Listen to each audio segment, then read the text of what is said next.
Good morning. My name is Alan Weil. I'm Editor-in-Chief of Health Affairs. We're so pleased to have you joining us this morning. In August, we released a thematic issue of Health Affairs devoted to the topic of military health systems. We typically, when we have an issue focused on one topic, have an event the week the issue comes out. Somehow, the first week of August in D.C. didn't seem like a great time to do an event. So we held back, and we're thrilled to be able to do it today. This is the first issue we've done in our 38-year history on military health, which may mean that some of you aren't as familiar with health affairs as I would like you to be. So I am going to take a moment to just say that we are the leading health policy journal in the country. We're a peer-reviewed journal. We take academic scholarship and we help translate it for a policy audience.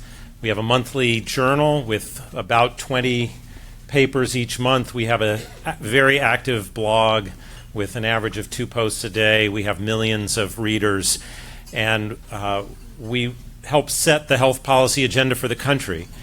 So it's a little embarrassing to say it took us 38 years to get to an issue on military health, but as with all things looking backward, you have to just acknowledge where you are, be proud of what we've done, which is what I am, and mostly focus on moving forward and trying to make sure it's not another 38 years before we do another.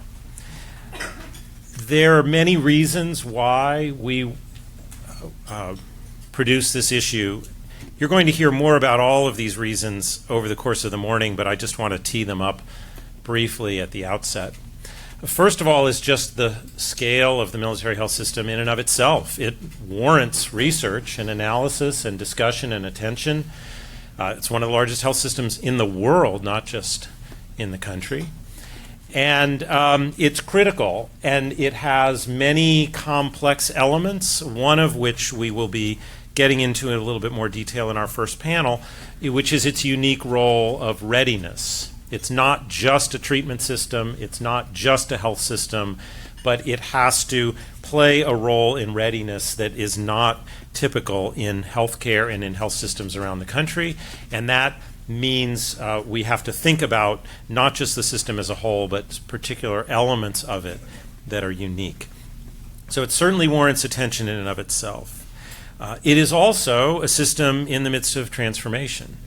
And again, you're going to hear more about that this morning. I don't want to pretend the depth of knowledge that some of our speakers have, but you have the consolidation of the different systems under one umbrella. You have the dynamics of the purchased system and military treatment facility provided care and how that dynamic is playing out. And times of change are very important times for analysis. We need to look backward, we need to look forward, we need to understand complexity, we need to understand opportunity. And so the fact that the system is undergoing such transformation makes it an ideal time for us to have an issue focused on the topic. And the third reason is the one that speaks to me the most, not that the other two aren't important either, but the opportunities for learning across military and civilian seem profound. And yet, in part, as reflected by the fact that we haven't done an issue in this area before, I would say we have underutilized the opportunities that these two systems present to learn from each other. And if there's one thing that I hope our focus on this topic in the last month has done and will continue to do, it's to help people see the commonalities. Yes, there's no question there are differences, and I've mentioned a few of them, and you'll hear more of those, but there are tremendous commonalities. I had the great fortune of presenting at the Military Health Services Research Symposium. Actually, a year ago, that symposium's held in August, a year ago we were there issuing the call for proposals, asking for people to submit papers. The process of developing this issue takes a little more than a year. And then just a few weeks ago, I was able to return in front of thousands of people to talk about the opportunities for cross-learning, the fact that we're facing very similar quality issues. We're facing questions about the use of technology and the opportunities that that creates. we're facing resource constraints, we're facing personnel issues and how to best deploy those resources, and on and on and on. It's hard to find an issue that exists only in one of these systems and not in the other. And what I was struck by, and again, I say this with a little almost melancholy, is that there were thousands of people in that room who we have not interacted with because we have not viewed the military health research community as a core part of the health policy community in the country. So I really do believe that not only are the papers that are in this issue incredibly valuable in and of themselves, but they are also indicative of the potential for us to learn from each other. And when we send out an issue on a special topic, the first thing we're thinking is there are two different audiences on this topic. One is the people who work on that topic. So you get an issue of health affairs and it says military health, oh, I work on that. But we also have the people who don't work in that area, and we want them to understand the value as well. And I think the contents of this issue has done exactly that. We are grateful for the support of the university. Oh boy, here I go. USIS. Everyone says USIS, and so I always anyway. The Uniformed Services University for their support. My apologies for botching that. And the New York State Health Foundation also supported the issue. That was a terrific partnership, and as I say, it made it possible for us to do this for the very first time. So the way we do our events, we're an empirical journal. We're all about evidence. We're all about research. And so after opening remarks, which I'll introduce in just a moment, we're going to have two panels, each of which will be a number of folks presenting papers that were in the issue. They'll present the findings of their work, and we will then have a conversation about those findings and broaden out from them. I'll begin by asking a few questions of the presenters, as well as then opening up to all of you. And we will close with Sheila Burke, a longtime colleague of mine who has a unique role with respect to these systems as well. So we're really thrilled that you're here, and to get us started, one of the lead papers in the issue was by Terry Adirim, Acting Principal Deputy Assistant Secretary of Defense for Health Affairs. One of the great things about being at the MHSRS is that you say health affairs and everyone thinks of your health affairs, and we're like, well, we're the other health affairs. You serve as a principal staff assistant with oversight of clinical policies and programs, including quality assessment, quality improvement, patient safety, a broad set of responsibilities, but as you'll hear, her paper really takes a look at the transitions that the health system, the military health system is going through. So please join me in welcoming Terry Adirim.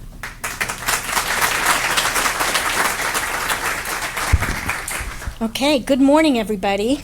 Thank you all for coming. I'm very impressed with the crowd that you were able to attract. And I will tell you, I've been familiar with the Health Affairs Journal, and so the pinnacle of my career was getting a paper published in Health Affairs, so I can retire now. I'm so excited. But thank you so much for hosting this event. Thank you, Alan, and to your editorial staff that have put in a tremendous amount of effort to create this really great special issue.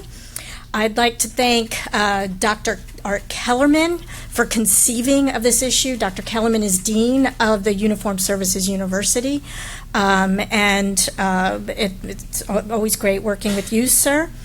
I think, too, we should recognize that the former Assistant Secretary of Defense for Health Affairs is here, Dr. Woodson, who hired me and then took off. I guess he didn't want to work with me, but anyway. And our current Assistant Secretary, Tom McCaffrey, sent his regrets. He wished he could have been here, but as you'll hear about all of the stuff that's going on in our military health system, I think you'll understand why only one of us could be here today.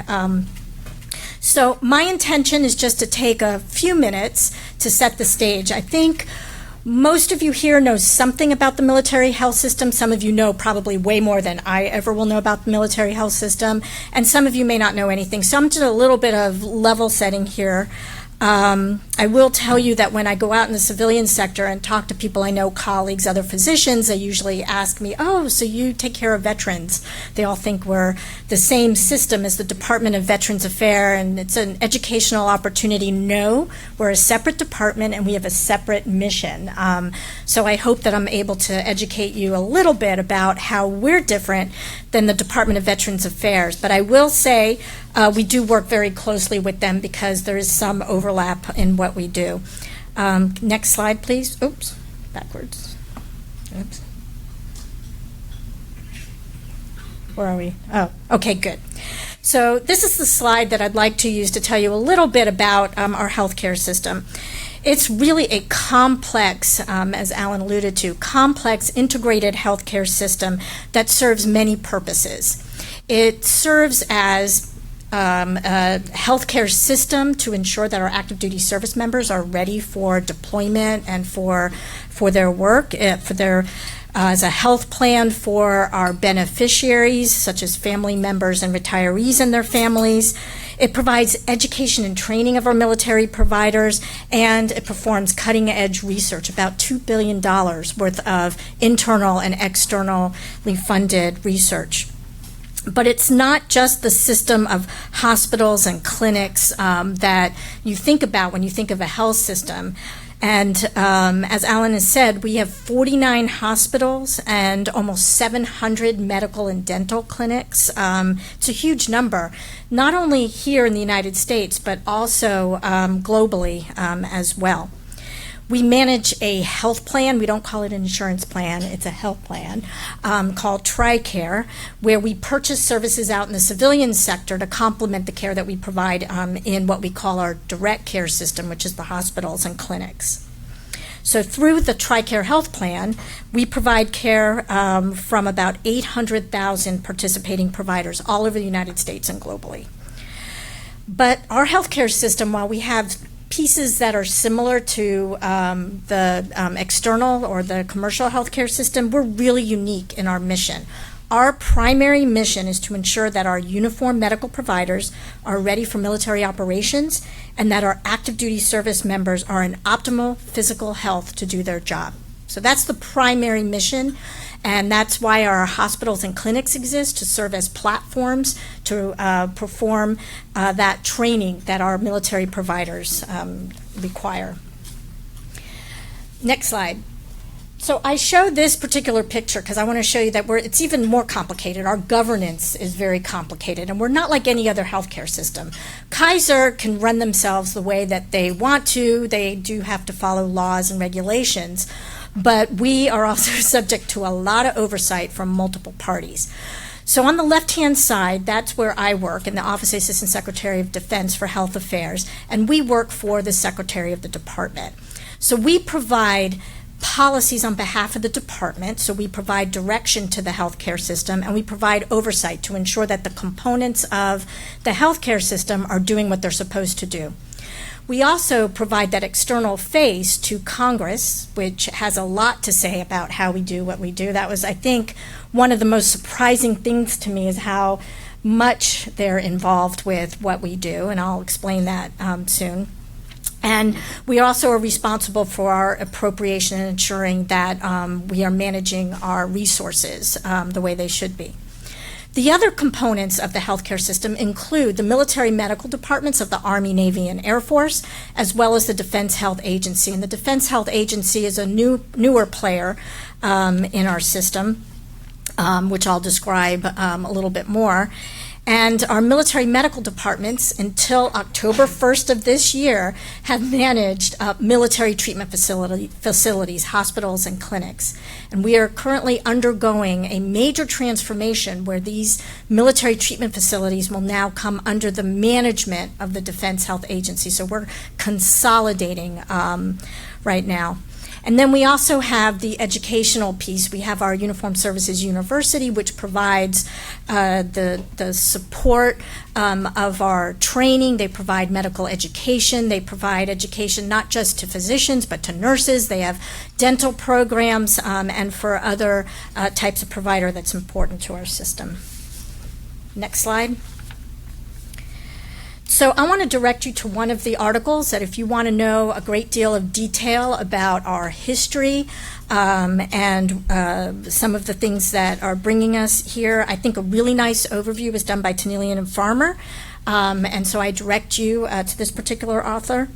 And the reason why I put this here is because they make two important points. One of them is that the military health system has a unique mission, and the second is that change has been a constant for military health. And these are important. Over the last whatever number of years, there's all kinds of changes that we've had to flex to, which I think is something that we could teach the civilian sector, because I've only been with the military health for 3 years, but I will tell you, having worked out in the civilian sector, we're Luddites, and it's hard to move medical people to make change, but we've had to do that in military health. It's pretty amazing to see. Next slide. So as I alluded to, we're reforming, and even though we've been changing over the last whatever number of years, what we're doing now is perhaps the biggest transformation in our history.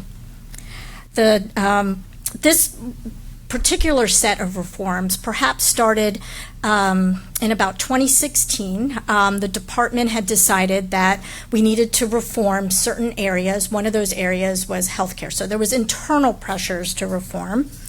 And then Congress decided in the National Defense Authorization Act of 2017 and subsequently the 2019 version that you will change. And there was a whole package of statutes and changes that they were directing us to do. The biggest one is the consolidation of the military treatment facilities under the Defense Health Agency, and they're directing it for the right reasons. When you have three separate departments taking policy and implementing it the way they want, you have a lot of variability across the system. And so, and not only that, but there's also lack of efficiency as well, and perhaps, and we don't know this for a fact, it would be great if somebody would study it, increased cost as well. So Congress directed us to do this for the right reasons, and we are currently doing that right now. October 1st of this year, the Defense Health Agency will have authority, direction, and control over the 49 hospitals and almost 700 clinics. But it also had a package of reforms for our TRICARE health plan as well. People kind of forget that. But that's also very important as well. So as we're doing this, the other pieces that were in that package, I want to make sure I mention, is that they wanted us to take a look at our footprint.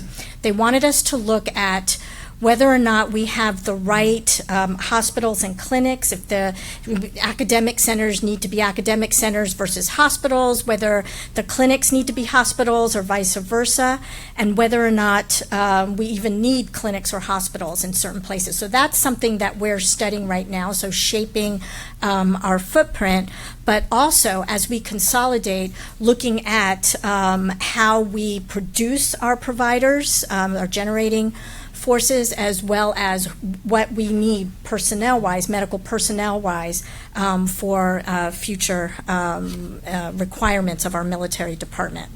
On top of that, because that amount of change was not enough, we also began implementing a new electronic health record. And if anybody here's a clinician, has ever been through an implementation, you know that that's not easy. But of course, because nothing is easy in our military health system, it's even harder because we have additional security concerns and just a lot of issues that you don't have to deal with in the civilian sector. I will say, we did have some bumps in the road with our initial implementation. We piloted at 4 sites. We learned a lot from that, and actually a lot of that we probably could teach the civilian sector as well. I keep thinking of all these articles we could write.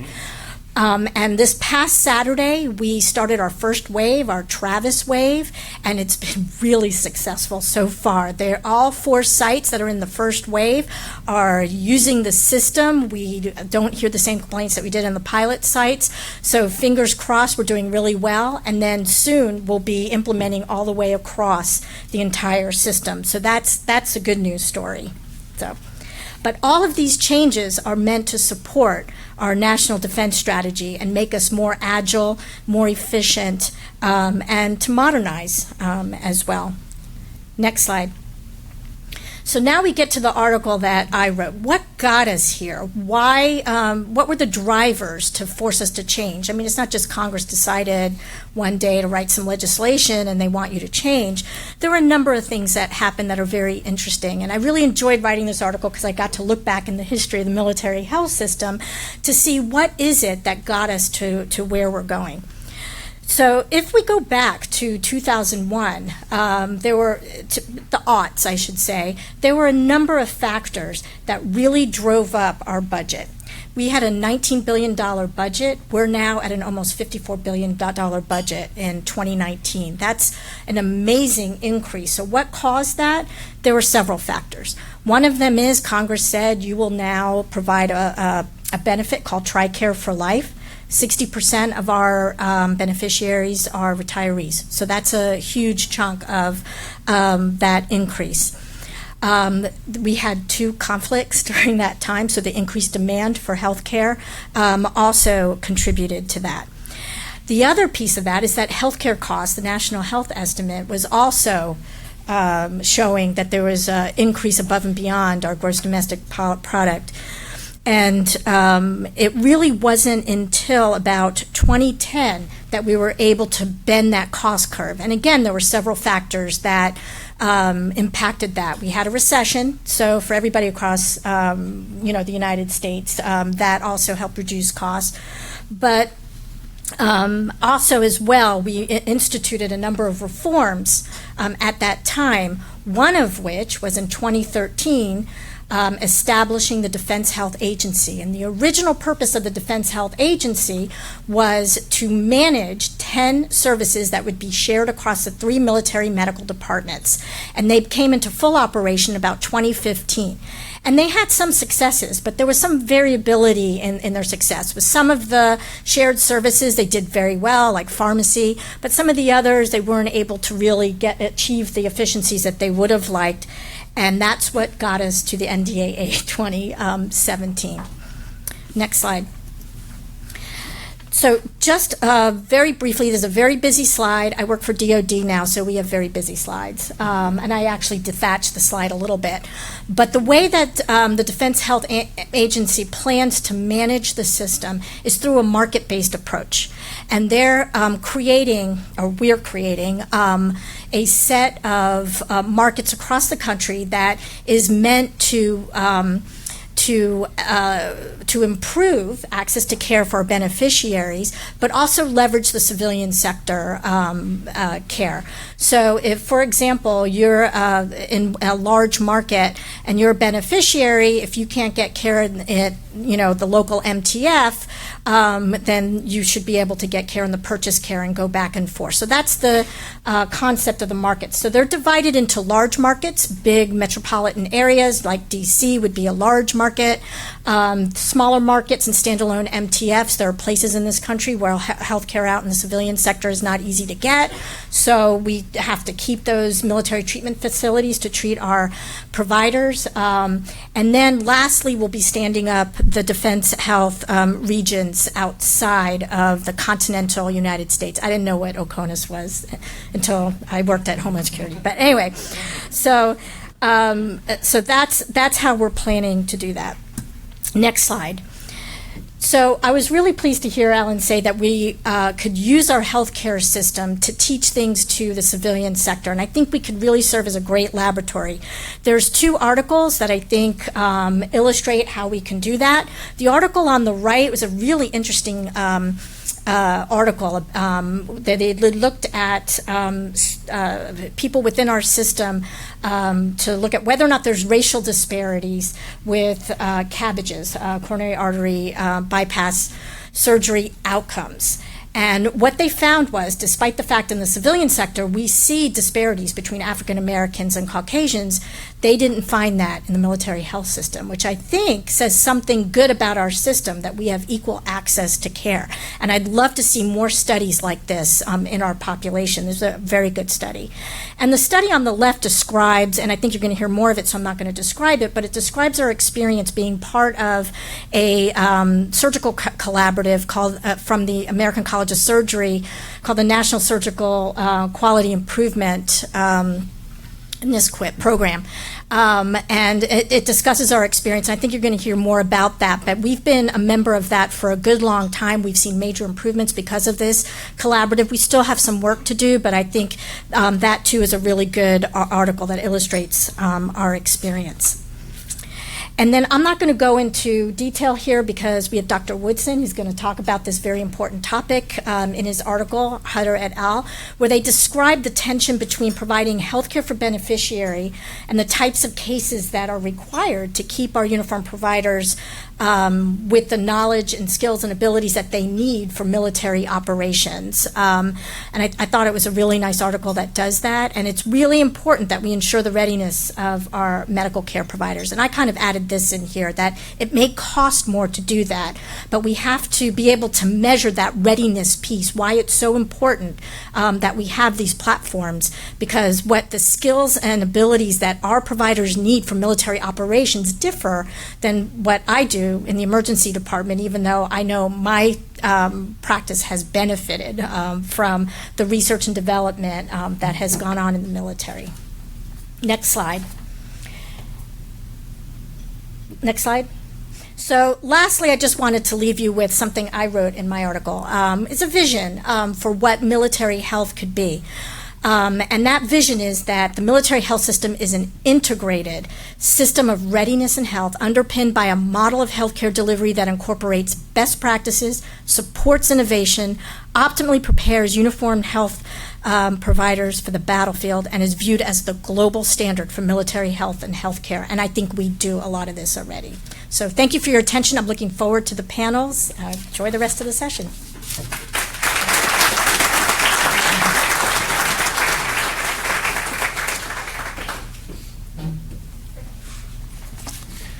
Thank you. So I'll ask my first panelist to come join me at the front. Our first panel is going to discuss the topic of readiness. It's already been introduced a couple of times, so I won't restate it, but we'll hear about the tension between the goals, as we just discussed, as well as some initiatives designed to improve the functioning of the system, both from a perspective of quality and a perspective of access through telehealth. We'll hear from Jonathan Woodson, who you heard, former Assistant Secretary of Defense for Health Affairs in the Department of Defense. He leads Boston University's university-wide Institute for Health System Innovation and Policy. Lars Anderson, Professor in Management and Professor of the Practice at the Questrom School of Business, with a joint appointment as Professor of Surgery at the School of Medicine and Professor of Health Law, Policy, and Management at the School of Public Health. You'll then hear from Peter Learn, Associate Chair of Surgery for Quality and Outcomes at the Uniformed Services University, Deputy Director of Surgery for Quality at the Walter Reed National Naval Medical Center. And you'll hear from Jeremy Pamplin, Deputy Director of Telemedicine and Advanced Technology Research Center at the U.S. Army Medical Research and Material Command, and Associate Professor of Medicine at USIS. So we've asked each of them to present. They each have papers in the issue, and then, as I noted, we'll move forward to a broader discussion. I'll begin by inviting Dr. Woodson to the podium. Well, good morning. Great. I don't have any slides, and part of the reason is that my job is to kind of give you the overview and how to frame this conceptual framework of readiness that may be unfamiliar to many of you. So first of all, thank you to Health Affairs and Dr. Weil for hosting this session. I think it's really important, and as Terry said, many people don't understand what the military health system is all about and how important it is to our society. So the world is volatile, uncertain, complex, and ambiguous. It's a a term we use at the War College to describe how we look at the national security strategy. And one of the things that everyone in this audience ought to know is that the work and defense of this nation doesn't get done without men and women who are going to go in harm's way. And men and women won't go in harm's way unless they know they're going to be cared for. So the military health system is a key enabler of the defense of this nation, and all that we do, in fact, emanates from our national defense strategy and our national military strategy.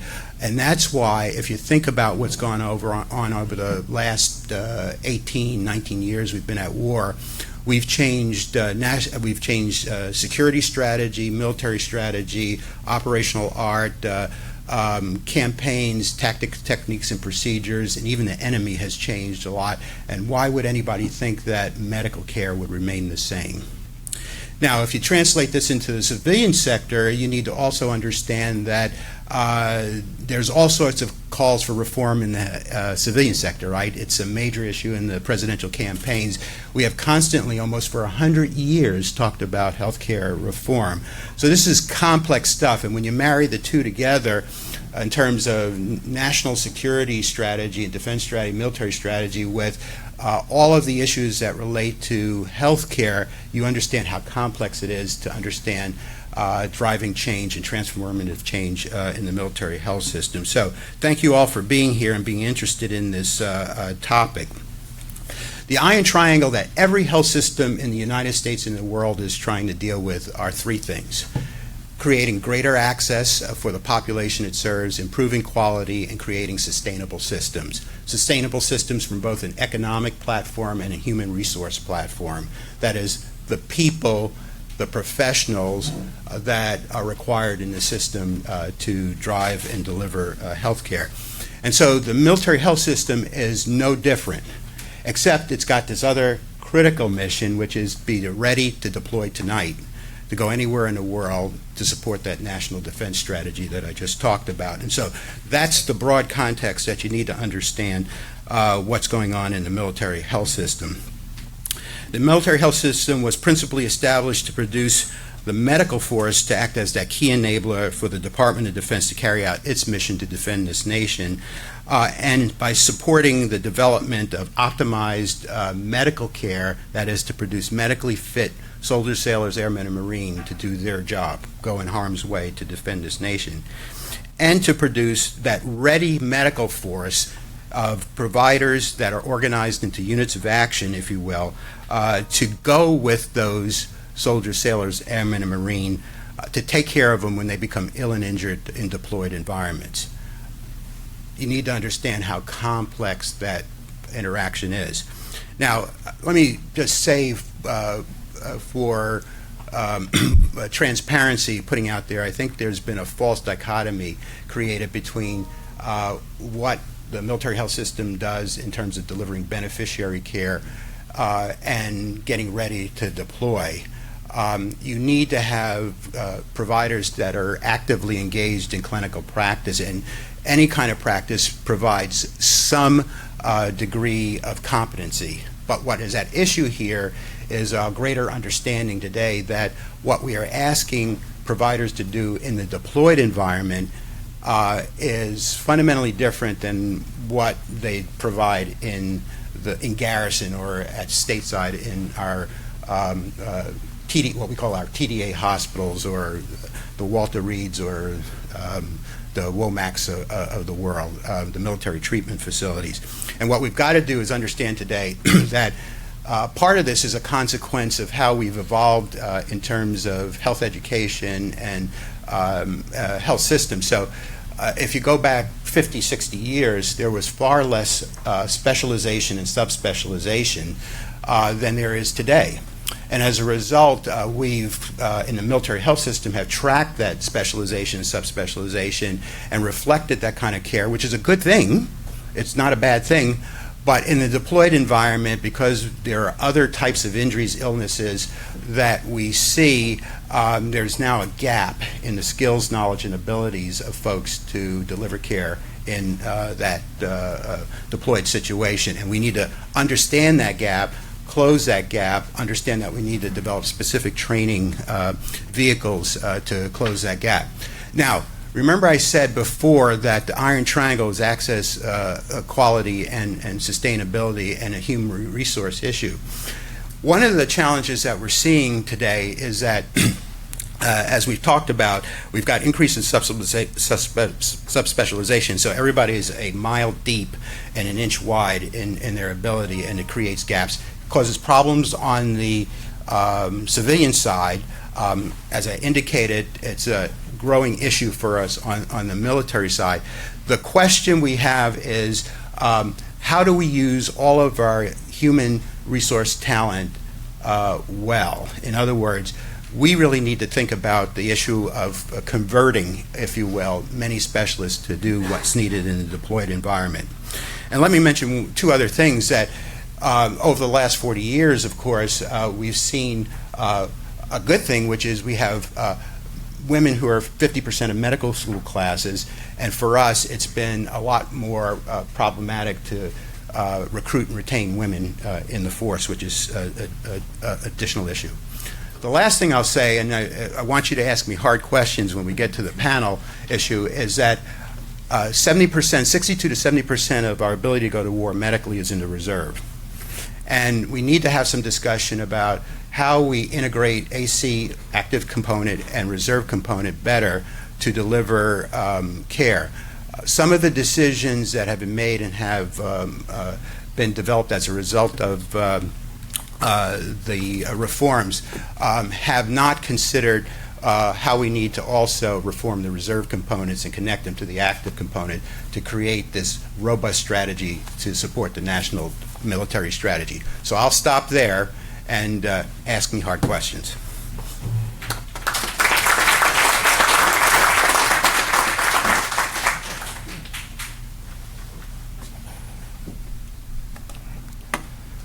All right. So thank you very much for the opportunity to speak here today. I think Dr. Woodson has spelled out a lot of the challenges ahead of us in terms of this concept of readiness and how does that dovetail with our responsibilities for what we would consider in-garrison care, or the care delivered in the hospitals in the stateside.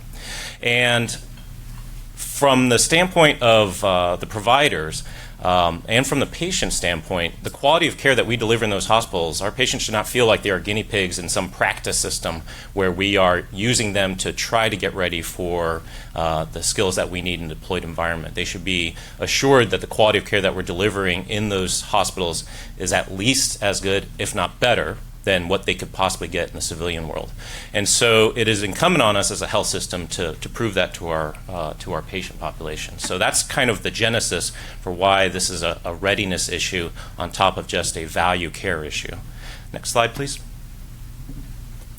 So next slide.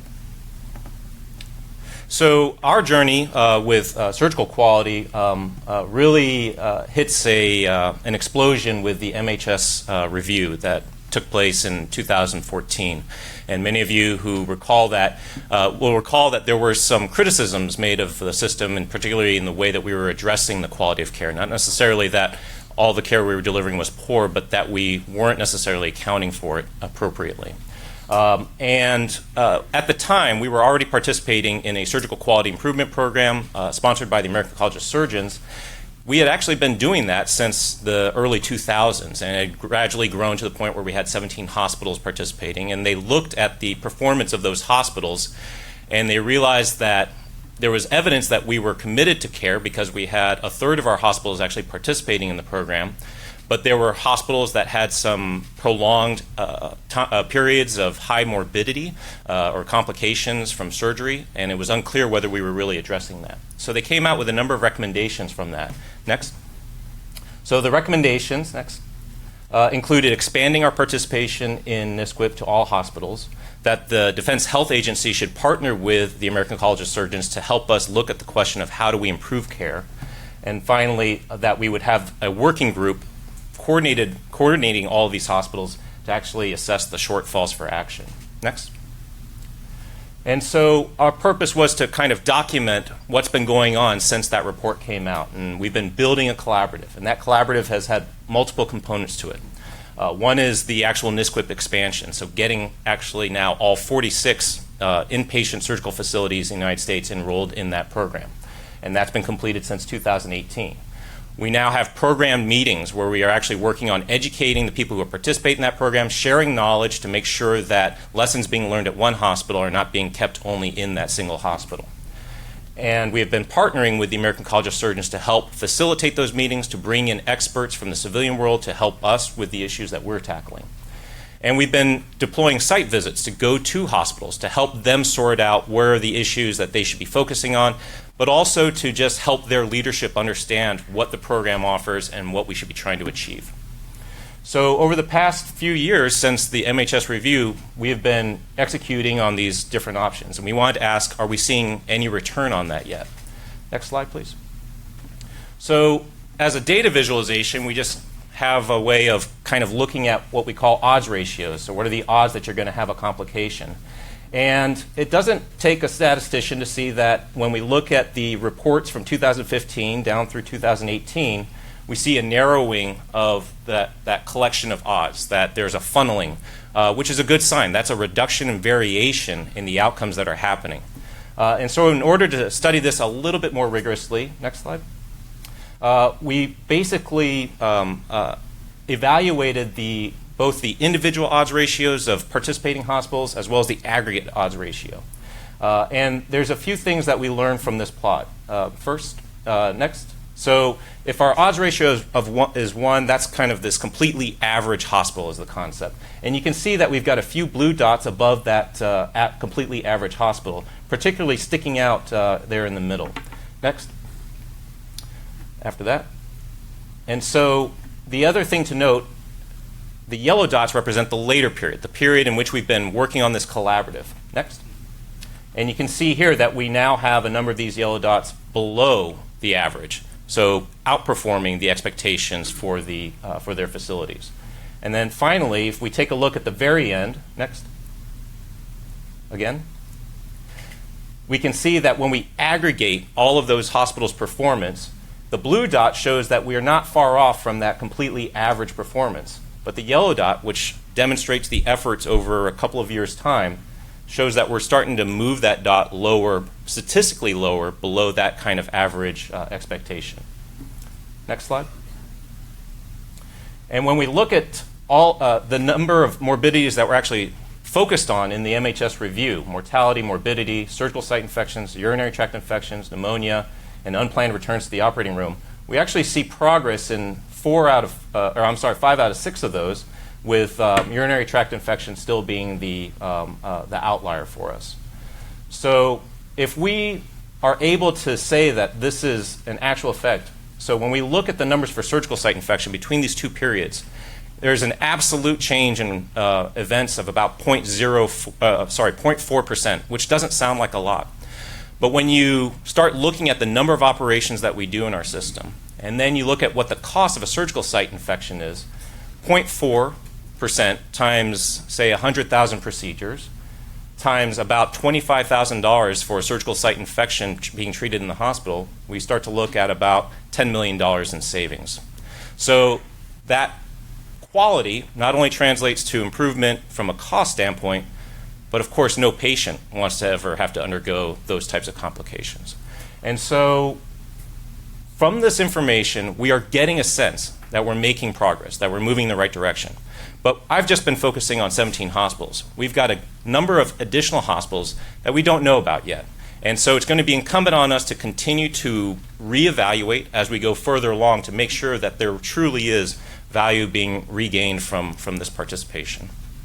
And I'll take any questions in the panel. Thank you.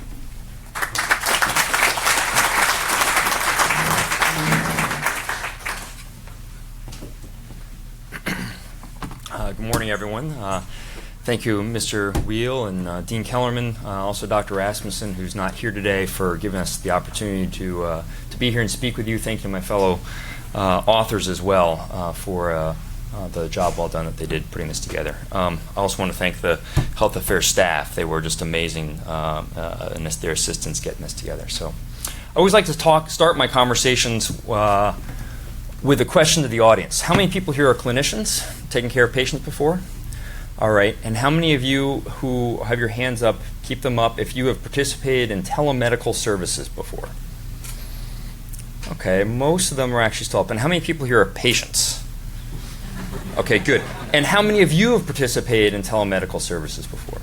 Okay, the reality is every single person's hand should be up in the room right now. And the reason for that is because of this, right? Every single one of us has made a phone call at some point in our lifetime to a medical provider or a medical friend, if you don't like to call the actual providers at the hospital, to ask and talk about medicine and to talk about their health. And one of the challenges that we have with telemedicine and virtual health in the military at our present time is people oftentimes get confused that somehow or another telemedicine and virtual health is something new or different. It's not new or different. It's just the technologies that we use to do the communication have advanced to a point where we can do things in different locations that we didn't used to be able to do before. Next slide, please. Oh, I guess I advance my side here. Okay. I won't worry about this one. So the military has been working to deliver telemedical solutions really since the early 1990s when we first deployed telemedical solutions with using satellite technology to transfer imaging data from Somalia back to the United States in order to have a remote expert interpret that information. And since that time, we've had various successes in several fields, particularly telebehavioral health, but also with the expansion of remote imaging or remote diagnostic interpretation. But we've fallen behind the civilian community and the VA and many other areas for a variety of reasons. Next slide, please. As some of the other speakers this morning have already alluded to, the mission of the United States military is different than the civilian community. And I want to hammer home here that the mission of the United States military is really to conduct war. And as the military shifts to engaging with potentially more peer or near-peer adversaries, the reality of that context needs to be grappled with. And the challenges that we will be seeing in the future fight are likely to look a lot more like the pictures that are depicted here on the screen, similar to what we've seen in World War I and World War II, where we have thousands of casualties per day, if not per hour. These types of problems really require new paradigms for how we think about delivering medical services and thinking about medical systems within that context. And using old paradigms are unlikely to be able to sustain the fight against a near-peer or peer adversary. Technology solutions are likely to be the only, one of the few solution sets that is going to allow us to actually conduct that future fight against a peer or near-peer adversary. Next slide, please.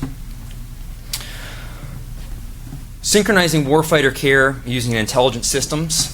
And I want you to think about an intelligent system as a digital health system that shares warfighter data seamlessly across the entire interoperable system of various different platforms using a single, let me repeat that, a single data ecosystem would allow us to provide certain things like real-time clinical decision-making at the point of need.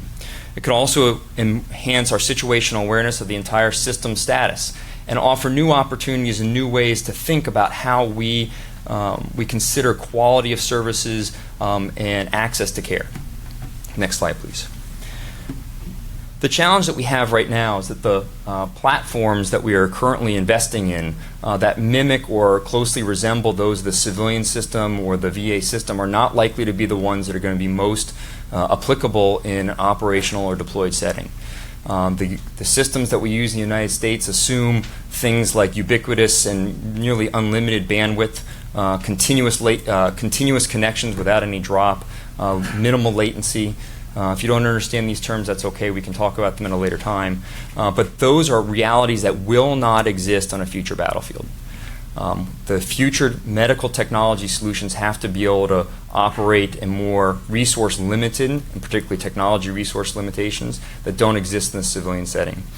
And I think understanding that the warfighter won't carry things that are heavy, that don't have multiple purposes, that consume a lot of power, that are expensive, are realities that don't exist. Warfighters don't carry those types of solutions, but they all carry one of these. Next slide, please. Next slide, please. In our article and kind of behind the scenes, we continue to propose that the military health systems really should lead in the ubiquitous adoption of mobile health solutions, both for operational settings and the garrison environment, in the kind of train as you fight mentality. I like to stay on this slide a little bit because I think we oftentimes don't appreciate the relationship between the care that we do in a garrison or an at-home setting and the care that we do in a deployed setting. You can see in this slide that they parallel each other. They line up quite nicely, but we don't think of them as the same, right? And we don't apply solutions that we can use in operational settings in the settings back home. Instead, what we do is we build solutions for the system that we have here because it's easier, and we say that we will adapt them to the operational environment. But oftentimes, that progression never actually occurs. Next slide, please. We are actually not the first individuals to think of this problem in terms of applying mobile health technologies to an entire system. This was actually an article that was published by Dr. Sim last week in the New England Journal of Medicine. And it really talks about how a single digital health solution that is data-centric as opposed to platform-centric, and if anyone knows anything about an Internet of Things, this is that kind of a concept, or cloud-type computing, and it doesn't have to be a cloud that's in Amazon or at Microsoft. It can be local clouds. We can make a cloud in this room. We can make a cloud at that table. You can make a cloud around your own body, right, in order to actually use these types of technologies.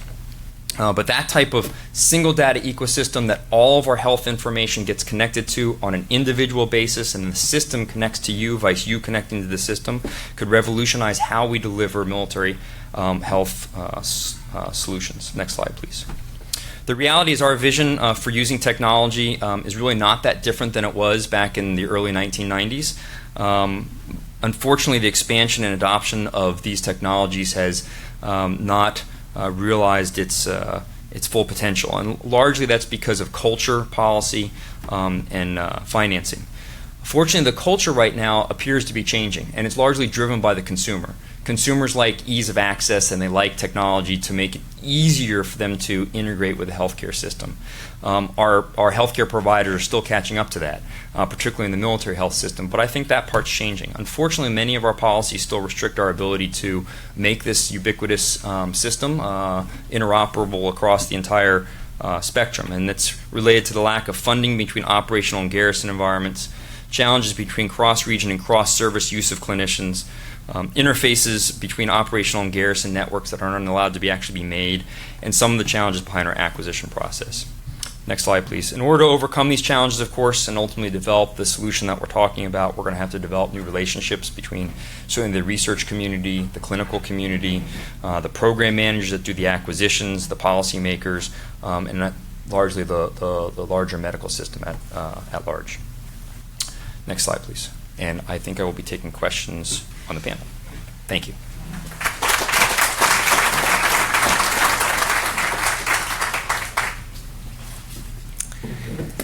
Well, I hope you're beginning to get a sense of the richness of the content of the issue.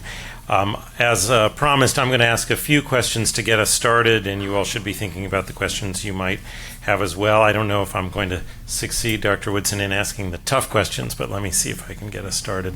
One of the themes that comes out to me in these three papers is the question of team and team-based care, and particularly when I think about the relationship between and the discussions currently going on in the civilian health system, a lot of questions about people practicing to the top of their license, making maximum use of the skills of the workforce that we have. It seems to me, as we're thinking about training and readiness, particularly battlefield support, questions of who should be doing what would be front and center. And certainly when we're thinking about austere environments, who should be doing what, and the fact that we're going to be in environments where we don't necessarily have people with the highest skill level right next to the person who needs the care. So I just wonder if I could go down the line here and get some reflections on where the military health system is in addressing the topic of team-provided care. Thank you very much. That's a great question. And so a couple of things we need to also level set on is that as much as we have focused on high-end providers like physicians and nurses and their skill sets, remember we turn out 23,000 enlisted medical occupational specialists every year who are a tremendous part of the healthcare team, both at home and in the deployed environment, and they need to be considered in the issues we discuss here. Having said that, the military has always been out in front of advancing the skill set and expanding the scope of work of the healthcare team members. Many of you know that the first physician assistant program was in the military and came out of the fact that we had these very talented medics who returned from the battlefield in Vietnam, and we found a pathway for them to advance their skills and contribute at a higher level to the healthcare team, and we continue to do that to this day. And so part of the strategy, I think, for the civilian network as well as for the military health system is to use all of our talent and continue to advance that skill set. The last point I would make is that the way we necessarily approach medical force readiness is that we begin with certifying individuals who have medical skills to standard and military skills.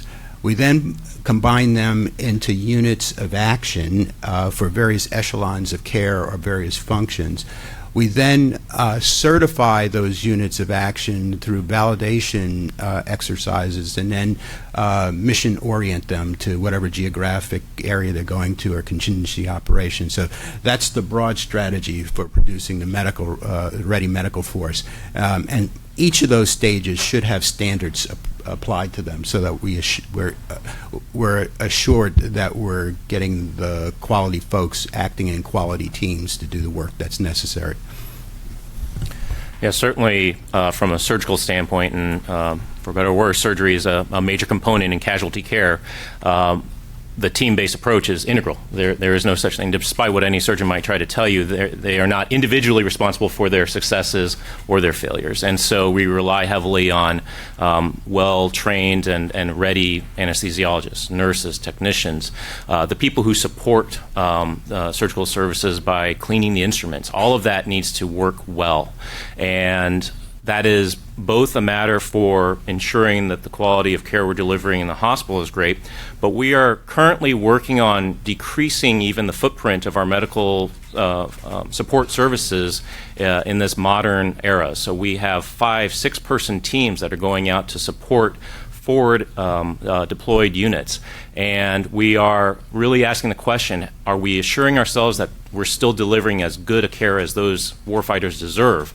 So the whole concept of team is completely integral to everything that we do, both in the States and in the deployed setting. So fortunately, because I think that's an innate understanding in the medical field, our medical professionals are definitely continually asking those questions to try to affirm that we're moving in the right direction.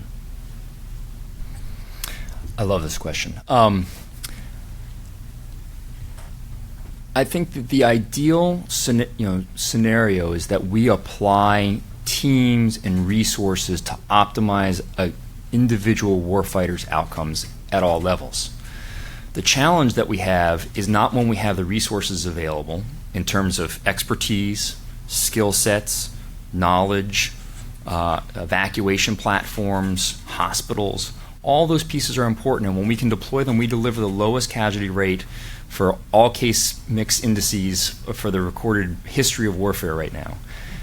The problem is when you don't have them, right? And one of the things that we've learned in this journey of telemedicine is that when we interact and train with the lowest common denominator all the way through the highest common denominator, so from the medic or the untrained warfighter, right, so no medical training whatsoever, all the way through the physicians, everybody actually needs help at some point in time. right? And we know that in the hospitals every single day because we call our colleagues when we need some assistance. So the telemedicine connection, the virtual health, bridges the gap between the operational space and the garrison space, and it allows the people that are training to learn from the experts, and allows the experts to learn from the people that are doing the training. And if they're not in a training setting, then you actually learn from the real world space as well. And that connectedness is exceedingly valuable to maintain readiness. The challenge, of course, and we mentioned this briefly earlier, is what happens when there is no network connection. And right now, the solution is do the best you can, right? But what we should be trying to do is do better than that. And that's that concept of the continuous data ecosystem, that single data ecosystem. We should be recording these virtual health encounters. We should be recording every surgery we do in every hospital and learning from it and understanding how those best practices can be translated to the austere setting. It's not going to be, through robots and automation tomorrow. Although someday a variety of different procedures and decisions will likely be made by medical bots of some form and medical robots of some form. It's not tomorrow, and it's not going to totally take over everything that Dr. Learn does. He's too trained, he has too many nuances, probably forever. But those same tools will ultimately assist him in making better decisions and will assist some other provider making better decisions than they would without the technology. As someone who's focused my career on the civilian system, when I read the paper on battlefield support and readiness, I was struck by what is obvious, but forgive me, it was new to me, which is, as you pointed out, different types of injury on the battlefield. And you're training people often in a civilian setting, but you've got different injuries that you've got to prepare for and be expert at treating on a moment's notice. I was also thinking the NISQIP is a civilian initiative, comes out of the college, and the conditions that they focus on are the conditions that are most common for a civilian population. So and if we look at telehealth, of course there are telemedicine applications all over the place, but they're all oriented to the disease burden of a civilian population. So I just wonder if each of you could reflect on how you leverage the best and the most of what civilian medicine with our $3 trillion investment can do, but then take it the next level to address the readiness element in the military system.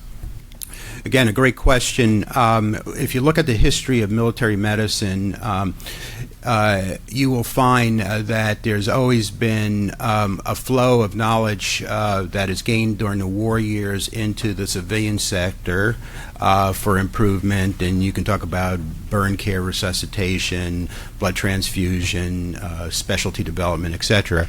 And then during the interwar years, there's been improvement that has flowed back into the military system that undergoes modification and improvement. An example of this is the joint trauma system that was in fact utilized during the last decade and a half.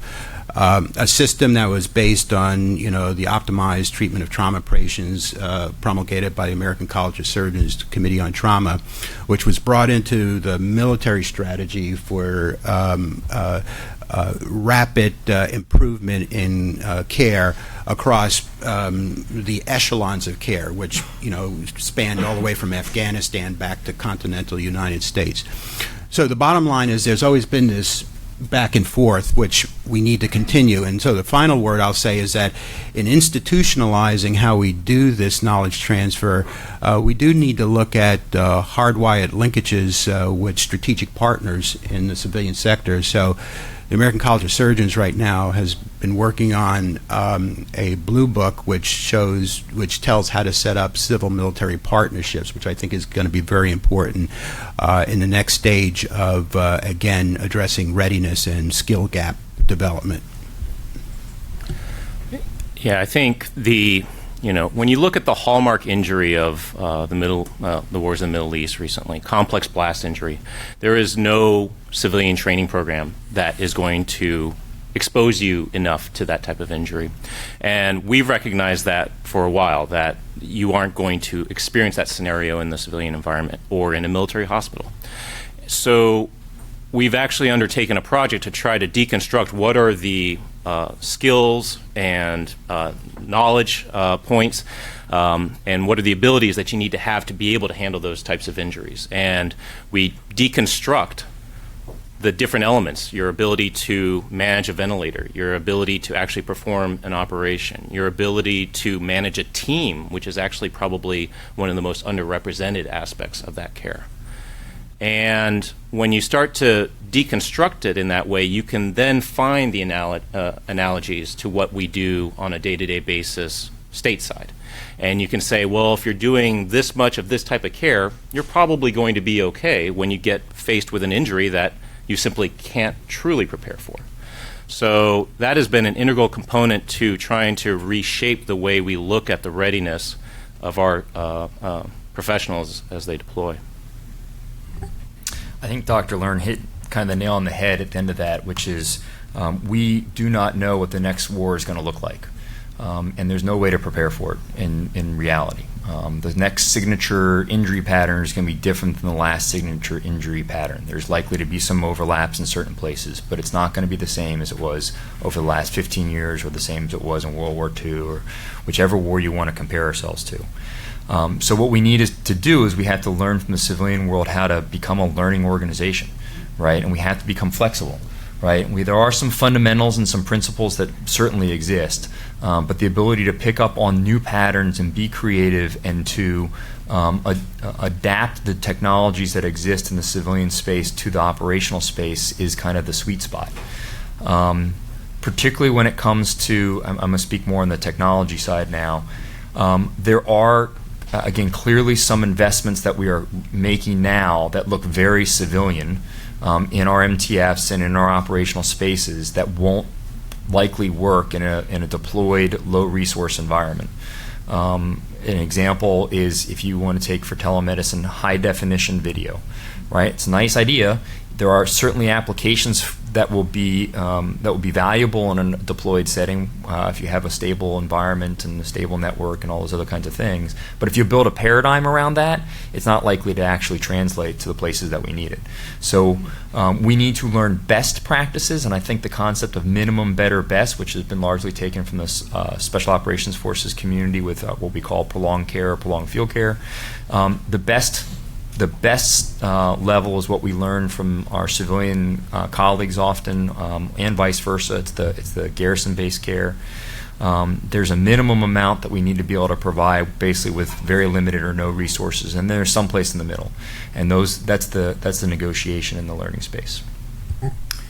Okay, one last question from me before I open up to you. From the topics that each of you covered, can you talk a little bit about the opportunities created by pulling the range of military treatment facilities under a single Defense Health Agency governance and how that affects the initiatives and goals that you've each discussed?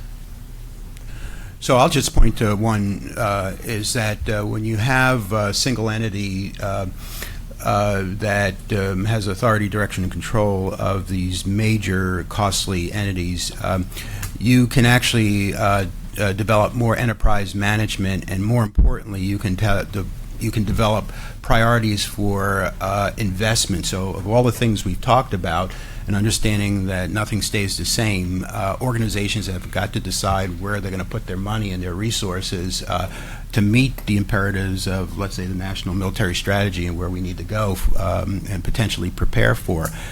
If you have different many organizations that are making decisions about priorities, you really don't get the economies of scale, and you lose opportunities to really advance your system and knowledge. So I think that's a big one. Yeah,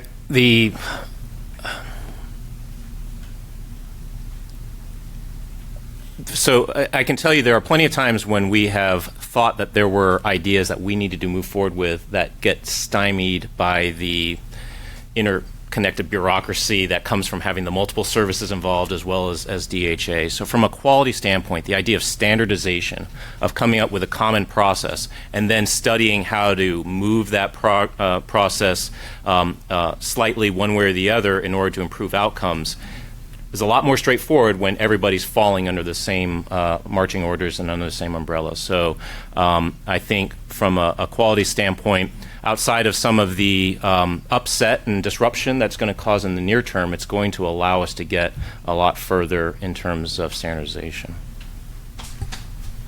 So I think I should probably step to state, obviously these opinions are our own, not those of anyone else right now. And I'm certainly not a policymaker, and I don't think I'm far enough in my career to make some, to understand all the different pieces that go into some of these issues. So I'm going to speak from the level that I'm at. And it's still in the hospital, it's still doing patient care, it's still trying to do research that solves solutions rather than trying to do some of the strategic level thinking. And medical care doesn't change. The things that you need to take care of you don't change whether you're under a bush or in a hospital. Right? If you have a problem, you need the same care wherever you are in order to have the best optimal outcomes. What changes is resources and context. There's a lot of the challenge with going to the unified system are that the unified system right now, in terms of where we kind of put dividing lines up, thinks about care in a garrison space. And that care is not going to be the same resources or same needs that they're going to have at under a bush someplace, or in a ship, or in the back of a plane. I mean, all those things can be applied. What's interesting, again, if you go from the telemedicine or technology space, the technology doesn't care where you are, right? It's going to record the data, it's going to understand where you are, whatever your context is, and it can help us learn how to actually apply the things that we need to apply, the resources, the expertise, the quality services, wherever that casualty might be. The challenge is we don't have any data from under a bush yet. We don't have any data in the soldier's home. We have no data what says why this soldier who was performing optimally on a PT test last year maximized it. You test them a month from now and they barely pass. Well, that's because maybe they had a disease or an illness the day before. They were feeling crummy. And we don't kind of know those things. Similar when you're downrange, you don't know why they're not able to take the hill because they're having their diarrheal illness. And having this type of interconnected data ecosystem would help us to start to learn from that. But it doesn't stop at the edge of the hospital or the edge of the parking lot. It really does bridge the entire system. So I think the DHA, the global system, would be valuable in that context. But it can't lose track of some of the unique things that the services do at their very small levels as well. And I can go into some examples of that if necessary. But that's right now we've got the space where there's kind of this area of uncertainty. Who owns it? And that's a problem. The services are really trying to take pre-hospital or pre-garrison, and the garrison space is being owned by a DHA, and folks are trying to figure out that swing space, and it's causing a lot of difficulties with understanding that it's all the same space. It's a continuum of care. Okay, we have some time for questions. We have a microphone since we're recording, and I want to make sure we get that to you. Dean Kellerman, I think I can't turn you down as the first questioner. So. I'm asking this question on behalf of myself, not on behalf of my employer. Dr. Woodson said he wanted a hard question, so I'm going to ask you a hard question, sir. It's been, thank you. Better? Same so far, but One more time. he's bringing it up now. Hello? We're not getting anything through. I can project. You can, but we do want to get you on the. It's said that it takes 17 years to take an advance in health care to the bedside in the United States. The military health system in Iraq and Afghanistan made over 25 major transformations in combat casualty care from the point of injury to rehabilitation in under 12 years. Cut the death rate in half, some people say 2/3, to the lowest in world history. It's one of the most remarkable achievements in American medicine, in the history of American medicine. For all of these people in the room, civilian and those of us in the DOD, why is it so much harder to change anything in the U.S. than it is in rural Afghanistan or in the skies between Iraq and Andrews Air Force Base? You know, that's a great question, and it points up a couple of things. Number one, if you looked at the experience in Operation Enduring Freedom, Operation Iraqi Freedom, and the war years, a couple of things come out. Number one, we fought as a joint medical force, underscored by this joint trauma system, which created the learning system that employed analysis of experience right back into improvement in the system.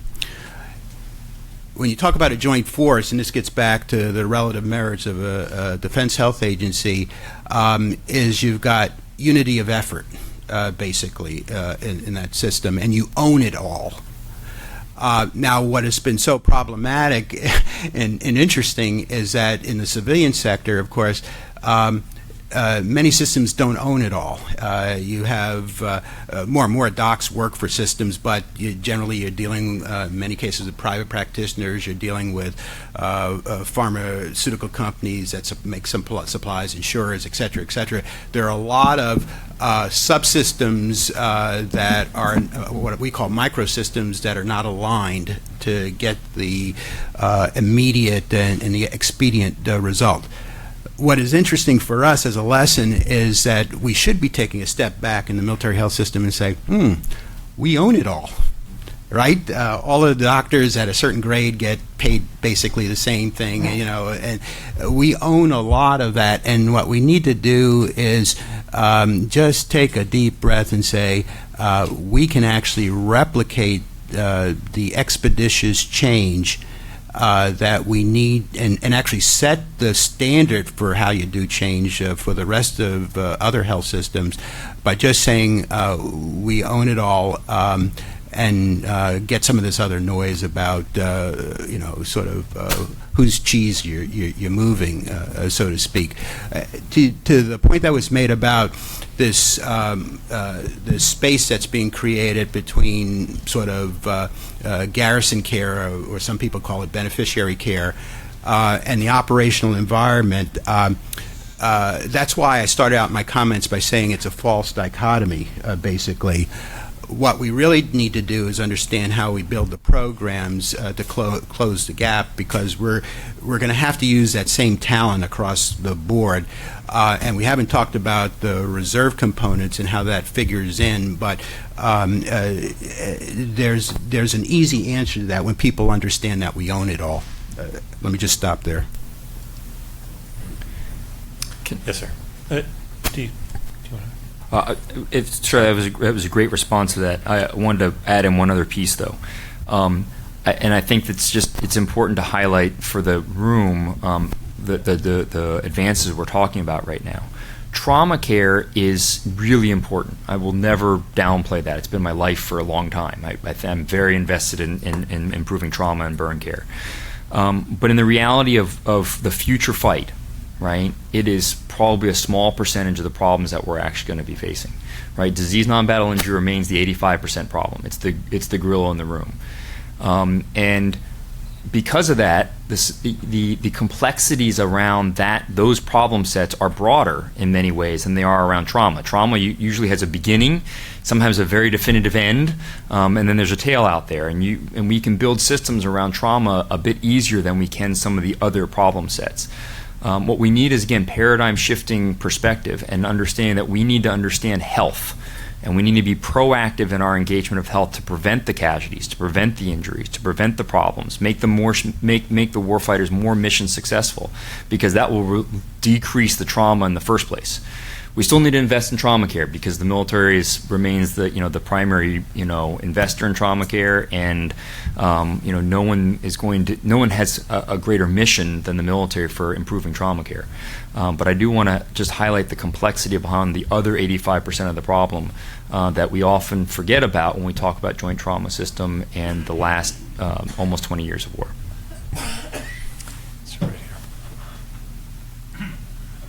This is a question that maybe is more appropriate for Ms. Alder,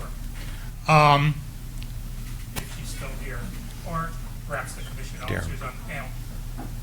Can you explain to me how the proposed 20% cut in military medical billets is going to improve 21st century battlefield military health readiness? So maybe I should take that one because I'm wearing a suit. Okay. I'll give these two guys top cover. I'm not sure that that's been analyzed appropriate, but let me backtrack and just for the sake of fairness, kind of give you an idea of how the decision was made, and then why we need to probably do some more work. So you take a situation where you go to a more integrated system, particularly under a economic imperative. You look for missions that are no longer necessary, and people say, well, this is no longer necessary because we're now doing things differently, and leadership then sweeps those billets up and says we have a cost savings here. But what hasn't happened is really the deep analysis. And let me give you a clear-cut example. So this is not mysterious stuff I'm talking about. The NDAA 17, I think, rightly said, DHA, you will assume authority, direction, control of the MTFs. One service then said in our mission analysis, oh, DHA is going to have authority, direction, and control of the MTFs, so we no longer have a backfill mission. Well, the backfill mission never went away. Clearly, because if you have large-scale mobilization or you have a lot of casualties coming back or whatever it might be, you still need to have providers in those military treatments. Oh, and by the way, that backfill mission, although it was called a backfill mission, meaning that when uniformed providers and the military treatment physicians were called immediately to go to some operation, reserve component folks would come and fill in those spaces. It turns out that under that backfill mission really were early mobilized reserve component folks who actually expanded what we call these mobilization force generation platforms. So in order to get people overseas, you got to give them medical checks and you've got to be able to take care of them. And so that wasn't thought about because people were thinking about things in isolation. So I'm not sure that, in fact, that's where the savings will be, frankly, and I'm not sure that they haven't created some risk. And I think people are re-looking at that now. So some of those are, like you're mentioning, is an unintended consequence of people making decisions in silos. Here. The only other piece I would add, potentially, sir, is this is not about the 18,000 individuals. But if you refer to the slide we had earlier, 209,000 casualties from Operation Overlord in 85 days. 209,000 casualties. 18,000 individuals right now is irrelevant for the future fight, right? Unless we can figure out how to apply better technologies and create a system where everybody's engaged. It's actually how I got into telemedicine, because when I was at my background's critical care. When I realized that telecritical care providers monitor 150 patients at a time and nurses monitor 50 patients at a time, it's a scaling issue, it's a capacity issue. So technology can leverage and increase capacity of individual providers if it's applied the right way. So as we go through this conversation, I think that's part of the way the system needs to evolve to understand those types of issues. Take a question here.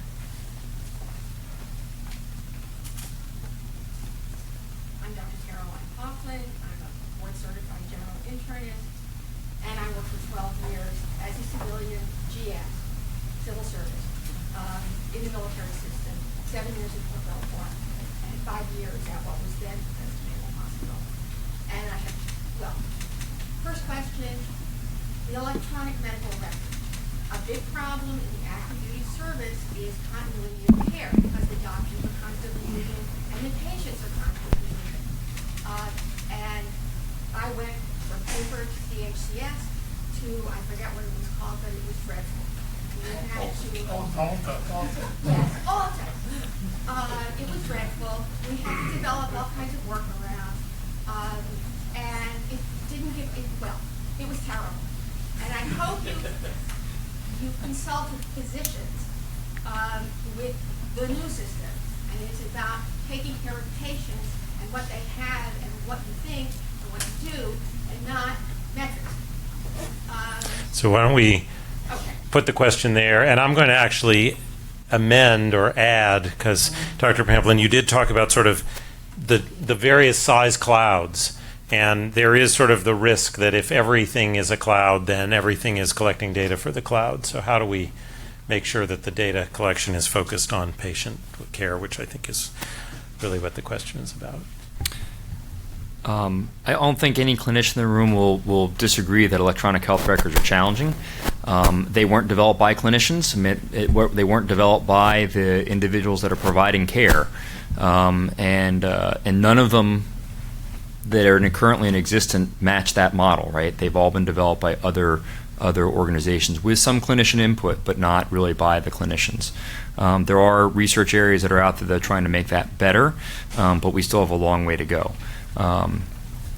With respect to how to get the data kind of right, again, this is a Jeremy Pamplin perspective. This is not in any way, shape, or form, any official policy. But I think it really is a paradigm shift. It's not that we own the data, right? I think the patients need to own the data. I think the casualties, the individuals, the warfighters need to kind of maybe not own their data, but the data needs to be connected to them at all times. I mean, you could carry an entire medical record for hundreds of patients around on one of these, right? Why can't you carry your own version of this? And there are some civilian organizations that are doing that today. Your data, your medical record, all of it is in your personal device. And I think that we could start to get after understanding the military is a great opportunity in this space because there's no payer. I mean, to some extent, right? There's not an insurance company that's trying to separate out your health data from some other insurance company or from some other system. It's all one system, right? And if it's all one system, why can't we just understand the data for that individual across the entire system? I think let's do one last question here, and then we're going to bring up our other panel.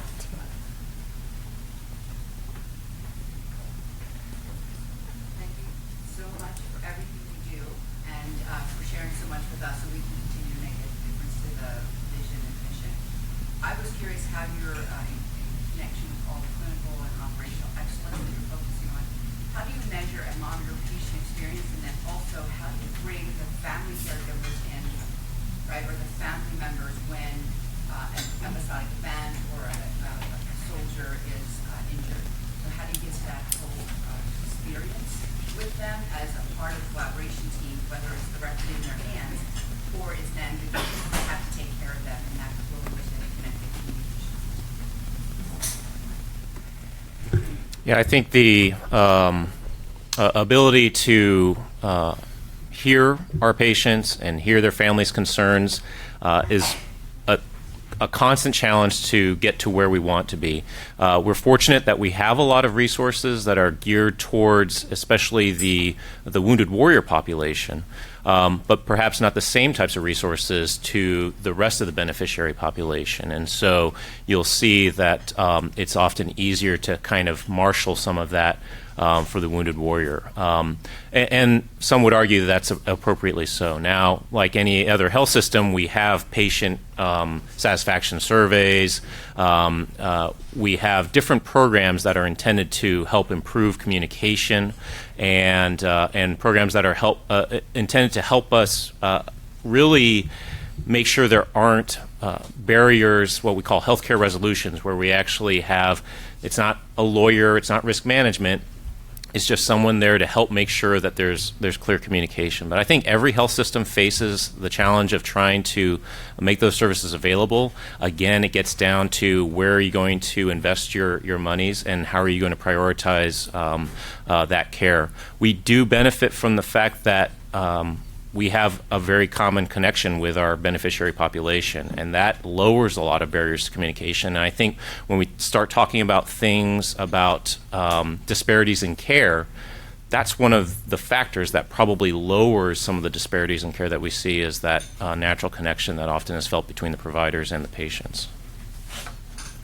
If I may make one comment, and it's about context. In World War II, it was about 1 to 3 months before a casualty got back. In Vietnam, it was several weeks.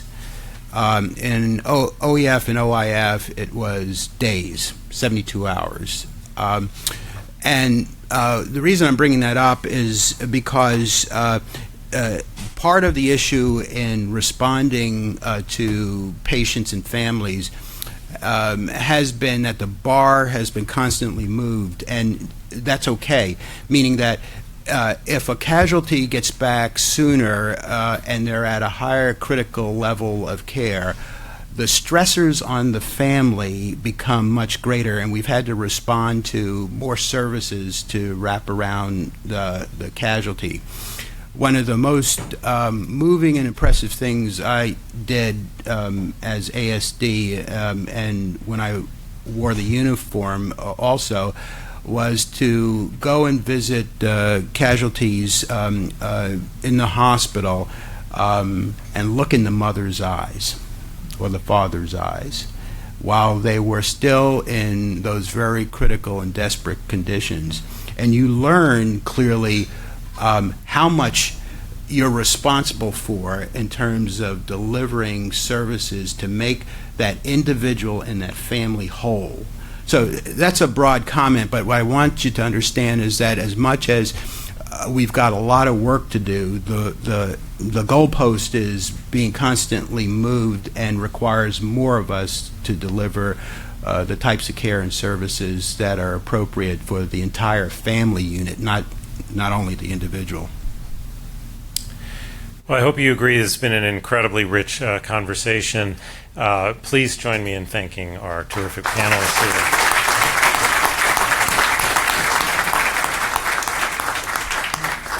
We're going to move directly to a second panel, which looks at a similarly complex challenge, which is the relationship between the direct care system and the purchased care systems. As our panelists come up, and a few of you go get a cup of coffee, which is fine, let me go ahead and introduce those who will be presenting so that we can keep the agenda moving forward. So I don't mind folks getting coffee, but let's not turn this into a little conversation session. We're going to be hearing from Colonel Richard Bannick. Folks, if I could ask, if you're going to have conversations, take them outside, please. Colonel Richard Bannick recently retired as Director of Beneficiary and Benefit Analysis and Evaluation in the Office of the Assistant Secretary of Defense for Health Affairs, TRICARE Management Activity CFO, who led many of the core surveys and evaluation efforts over the past 7 years. We're going to hear from Colonel Craig Shriver, Oliver H. Bears Professor of Surgery at USIS, Director of the Murtha Cancer Center and Research Program at USIS and the Walter Reed National Medical Center in Bethesda. And we'll hear from Amelia Bond, who's a health economist, assistant professor at the Weil Cornell Medicine's Department of Healthcare Policy and Research. Each of them will be presenting papers that were in the issue, looking at various elements of purchased care and directly provided care. I'll turn first to Colonel Bannick.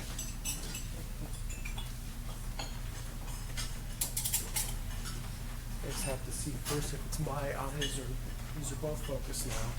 Oh, were they out? Well, maybe it was my eyes. Good morning. I'm Rich Bannick. I'm going to first provide a qualifier that I do not represent the Defense Health Agency at this point in time. I'm a newly retired military and then government service worker. But what I do represent is the study that I'm going to talk about. So it was very helpful, I think, that Dr. Adirim, Dr. Woodson both laid, I think, the foundation for what the military health system is all about. You heard the $50 billion program. We have a legislated triple option, if you will, called TRICARE. First slide. Thank you.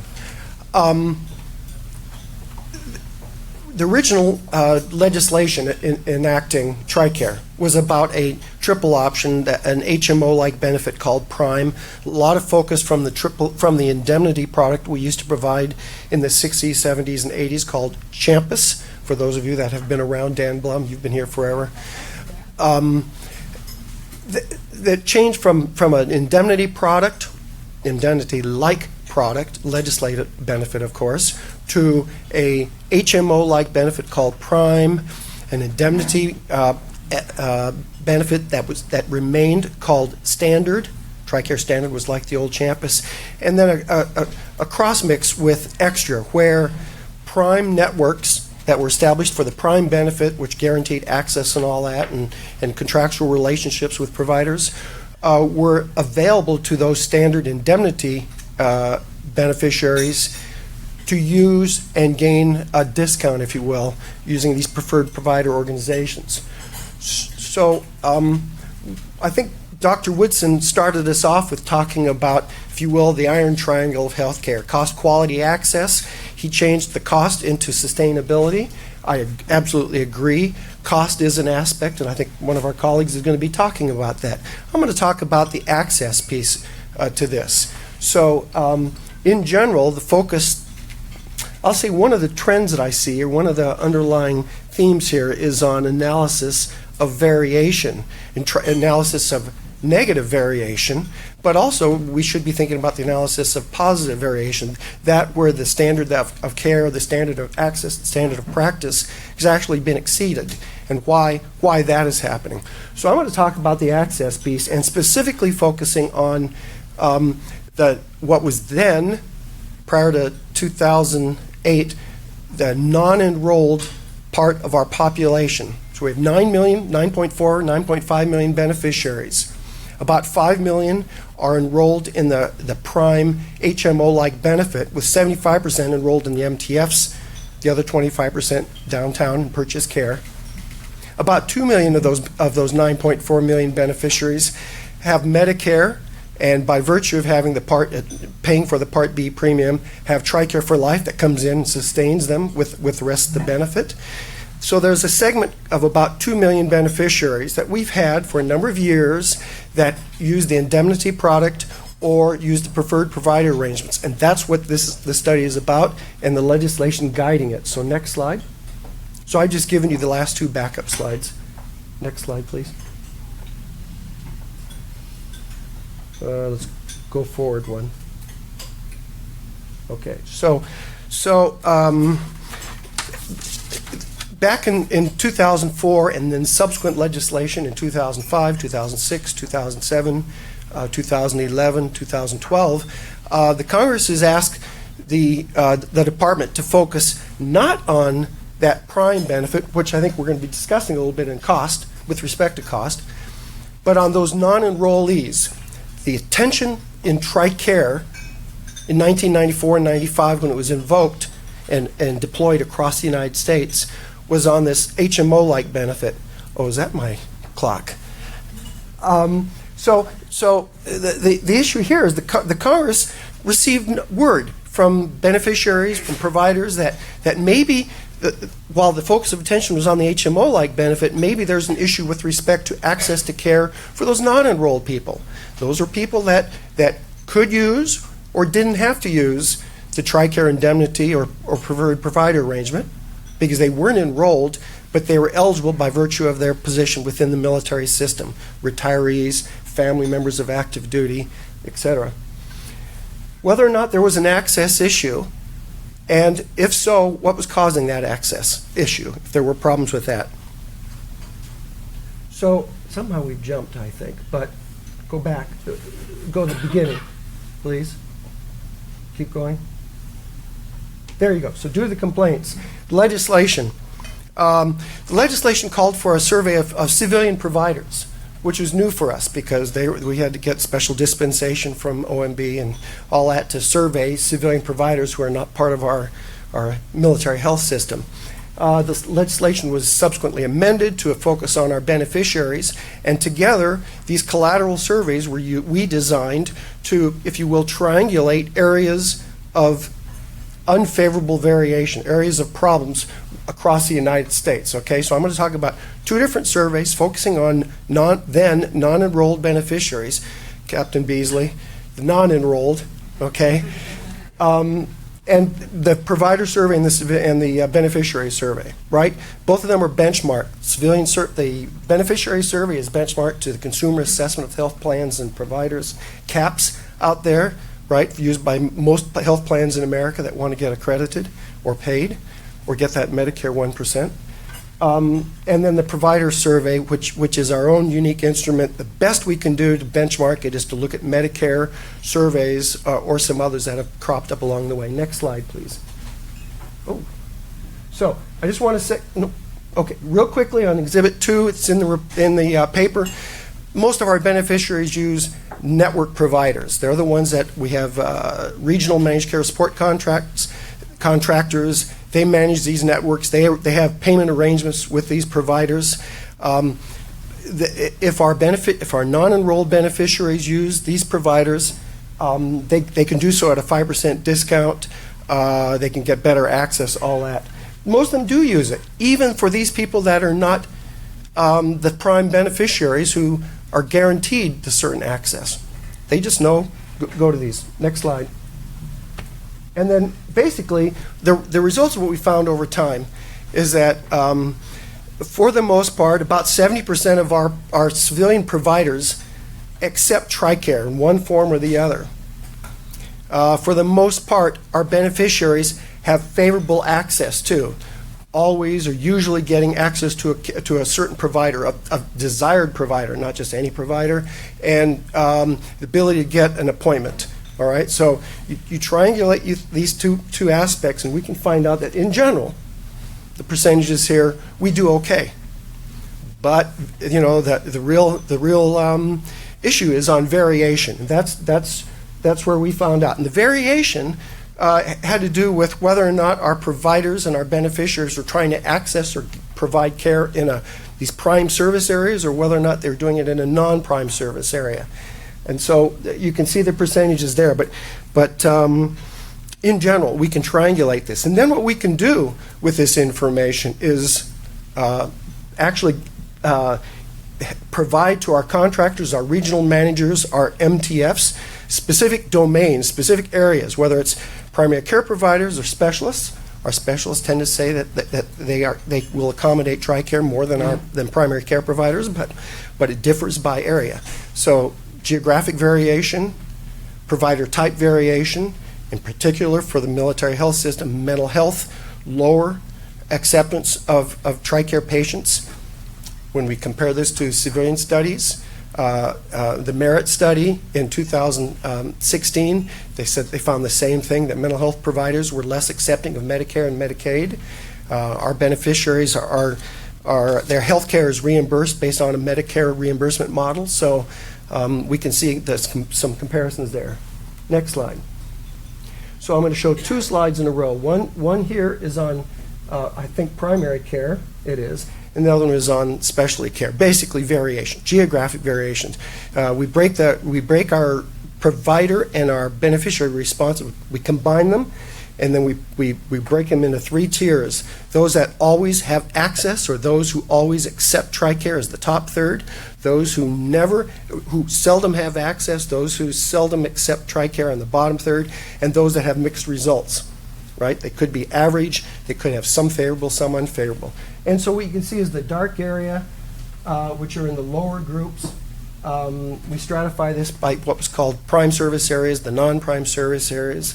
They're based on the Dartmouth Atlas, so when you hear something about the hospital referral region, non-prime service areas, we kind of group them that way.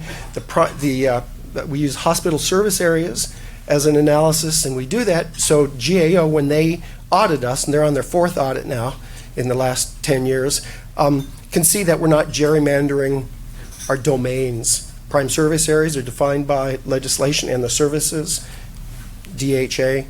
The non-prime services we use, service areas we use based on the Dartmouth HRR modeling. So as we do our analyses, GAO has had favorable reviews of our results, of our analyses, our analytic rigor, our following OMB prescription, all that, and then basically turned everything that we've said differently and said, okay, if we say 70% have access or have favorable findings, GAO does what it should do and says, well, yeah, but 30% don't.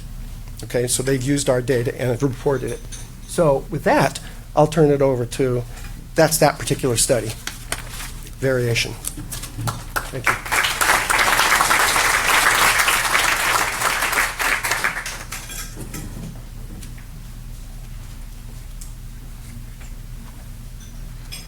So I'm Craig Shriver, retired colonel, retired last year. I work for Dean Kellerman at the Uniformed Services University of Health Sciences. I'm the director of the Murtha Cancer Center and professor of surgery at USU. So we have 7 minutes. That's what this young staffer is sitting here with. So I only have 4 slides because former military, I try to stay within the rules. So we're going to just go right to the heart of the matter. If you're interested in the deep details, the ground level view, please refer to the article, either online or printed. All the appendices, all the data, the methodology is all there. So to simplify what we're talking about, the DoD gives care to its beneficiaries, veterans, everybody, in 2 ways. Either in the direct care system, the hospitals they own and that DHA runs, or they buy it. That's called purchase care. That's everything Dr. Bannick was talking about in terms of all the complexity of purchase care. Next slide, please. This is my disclaimer. These are my opinions. Anything I say, if the dean doesn't agree with it, then his opinion's correct. So, we'll go from there. Next. Before this paper, our group looked at treatment costs in purchased care versus the direct care system. And we showed, in the references on the screen, that it was more expensive to treat certain types of cancer in the purchased care arena. But this was a very non-specific view. This was just looking at, did they get chemotherapy? Not the type, not the cost. Did they get surgery? Not the type, not the cost. And so when you just looked at it that big level view, it was more expensive in purchased care. Right. But what contributed to these increased costs in purchased care? That is what we looked into with this paper. Next slide. So these next 2 slides are the heart of the paper. Let's look at colon cancer, which is on your left-hand side of the screen. Look at the diamonds in the box plot. So the diamond is the mean or average cost per patient cared for that diagnosis. So this is colon cancer. The blue on your far left is the direct care system, the one that Peter Learn works for and studies. The yellow in the middle is the purchased care system, the one the DoD pays for through TRICARE and other benefit programs. We're going to ignore the orange. That's the hybrid. It's too complicated to talk about in 4.5 minutes that I have left. So look at the diamonds for colon cancer. You can clearly see, and it doesn't take a statistician to tell, that it's much more expensive to get colon cancer treated in the purchased care system than the direct care system. Look at the center diagnosis, breast cancer. Same thing, the diamond. It is much more expensive to get breast cancer treatment through the purchased care system than the direct care system. And then finally, prostate cancer on the left. Now, come back on your right. Come back to the left. Look at colon cancer. Look at the lines at the bottom. All right, that's the median cost per patient per treatment. And you can see the lines, same thing between the blue and the yellow.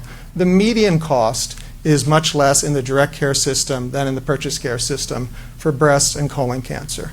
Finally, the box itself, the top of the box is the upper quartile, the bottom of the box is the lower quartile. You can see the variation is much higher in the purchased care system for all diagnoses. Reversely, in the direct care system, the variation is much less variability. And finally, the whiskers of the box plot is like all patients. So you can see with the whiskers, the same thing applies. Look at purchased care for colon cancer. You could be spending up to $500,000 or more for one patient with colon cancer in the purchased care system, where in the direct care system, that never got even reached that level. So we have shown that the direct care system versus purchased care for these 3 cancer diagnoses is much less expensive, statistically so. We have shown that the direct care system has much less variability in cost per patients treated. And then the final slide, next, in my last 2.5 minutes, All right, so stay with me on this. Let's just look at colon cancer. This is a sequential, hierarchical, generalized, linear, mixed model, statistical analysis. And we, in our group, it was my epidemiology core of Murtha, and we worked with the Keck University of USC and the Lawrence Ellison Institute, biostatisticians and population health experts, to look at this data and perform all the analytics that needed to be done. So the question now is, all right, so you have this lower cost in direct care or more cost in purchase care, and you have a lot more variability in the purchase care versus direct care. Why is that? That is the study was meant to answer this question. Why is that? Because people might say, well, you know what, maybe the direct care system, they don't have the ability to treat advanced cancer patients, so they're sending them to the purchase care. They're sending them downtown, as we say. And that's going to be more expensive, of course. So these sequential models look at that question. If you look at the far left for colon cancer, the turquoise, that is the model looking at just the care source, direct care versus purchase care. And the model explaining how much of the variation is due to that care source.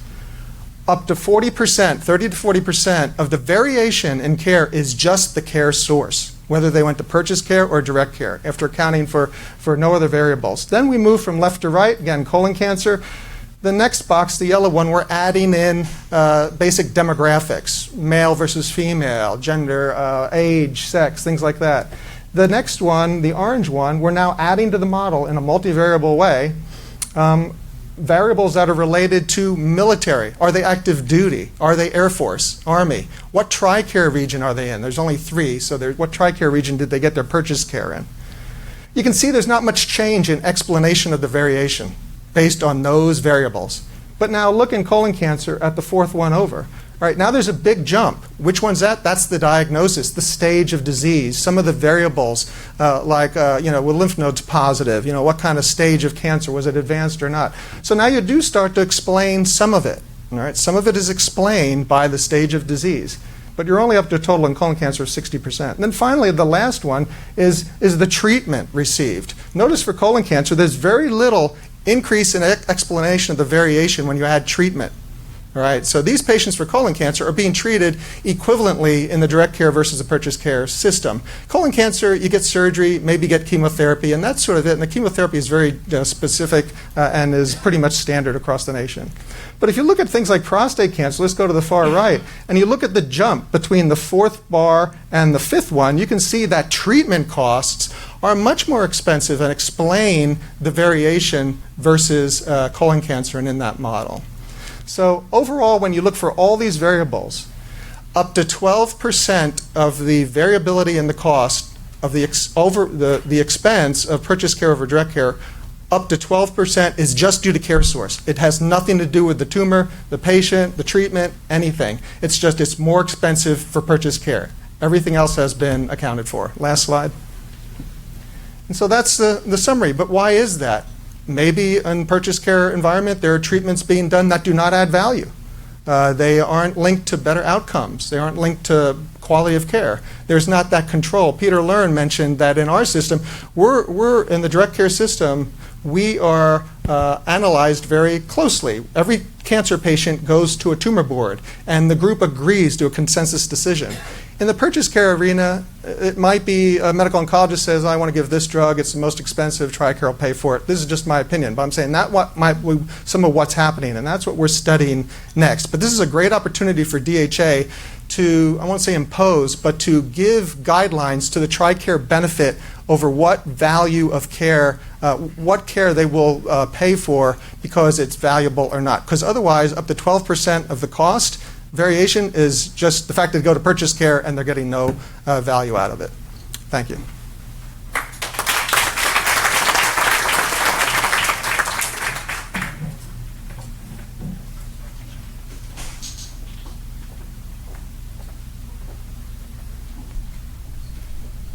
Great. I'm excited to round out this panel. I'm presenting work with my joint co-author, Steve Schwab, who is in the audience today.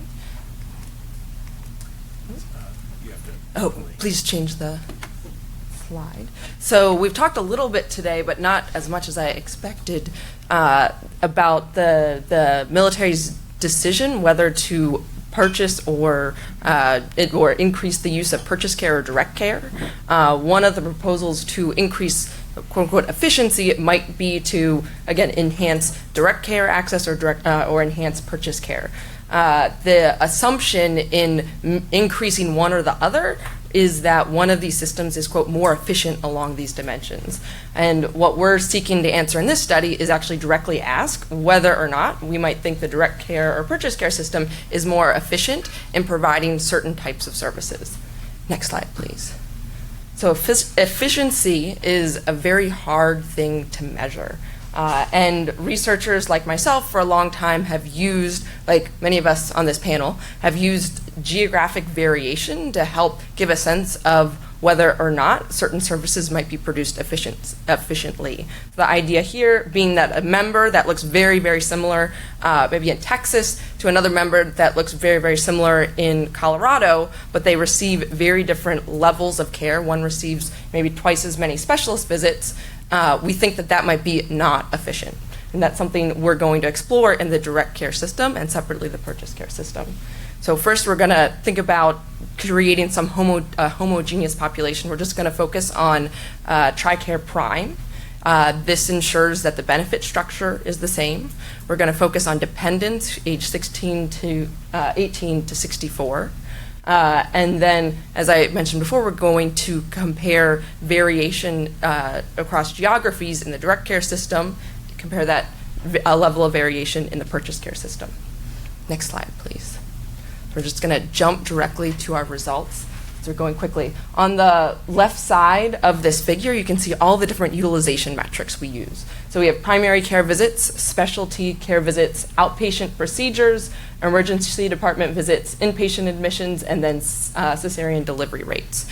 The way we construct these samples for the direct care or military sample and the purchase care or the civilian sample is based on where a member has their primary, or where they are attributed to their primary care provider. So this does not ensure that all services are in one of these two systems, but it's going to increase the likelihood significantly that if you're attributed to a military primary care provider, that you're very much more likely to receive care in that direct care system.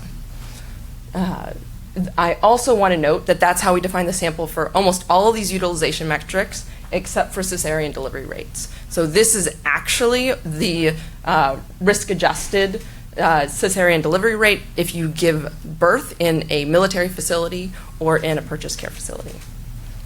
Next slide, please. First, I want to walk through what these means are. So we are risk adjusting here on age, sex, a course risk score, and military rank. You can interpret these means with this primary care visit as a member in an average region who is assigned to a military PCP is going to have 2.87 primary care visits per year. In the civilian side, that's going to be 3.42 visits per year. So we're not taking a lot of stock in these direct means because there might be a lot of characteristics that we're not controlling for. We're really going to focus on the variation. That being said, I do want to point out that most of these are quite similar except for primary care visits, where if you are assigned to a civilian primary care provider, your primary care visits is 3.42 visits per year, whereas in the military it's 2.87. Next slide, please. What I do want to focus more on here is our measure of variation. And our measure of variation is simply a ratio between the 90th and 10th percentile distribution. So let me break that down. What this 1.31 represents is that average member in the 90th percentile region sees 31% more primary care visits than the average member in the 10th percentile distribution region. Similarly, in the civilian side, that's going to be 1.27, or again, 27% higher primary care visit rates in that 90th percentile region relative to a member that looks very similar in that 10th percentile region. Overall, what was striking to us is how similar these ratios actually were between the military and the civilian samples. The one exception being specialty care visits, where we have 1.31, or again 31% higher in this 90th percentile region, and in the civilian sample we have 44%. Next slide, please. So as I just mentioned, something that was, again, somewhat surprising to us is that we saw a similar amount of variation in both of these samples. The one exception being specialty care visits, where we saw more variation, which again, we think of as not a good thing, in the military, excuse me, I think that should be in the civilian sample. Oh, excuse me, less geographic variation in specialty visits for the military sample, so a good thing. We also see a higher risk-adjusted rate of primary care visits for the civilian sample, which again, this is something we don't want to take too much stock in, but because it was so large, I think was worth emphasizing. So kind of our overall takeaway here is when we're trying to make this decision between what services to invest in the purchase care and the direct care system, kind of outsourcing more specialty care, but maintaining a primary care and the direct care system might not result in these efficiencies that DHA might be looking for. That's all in there.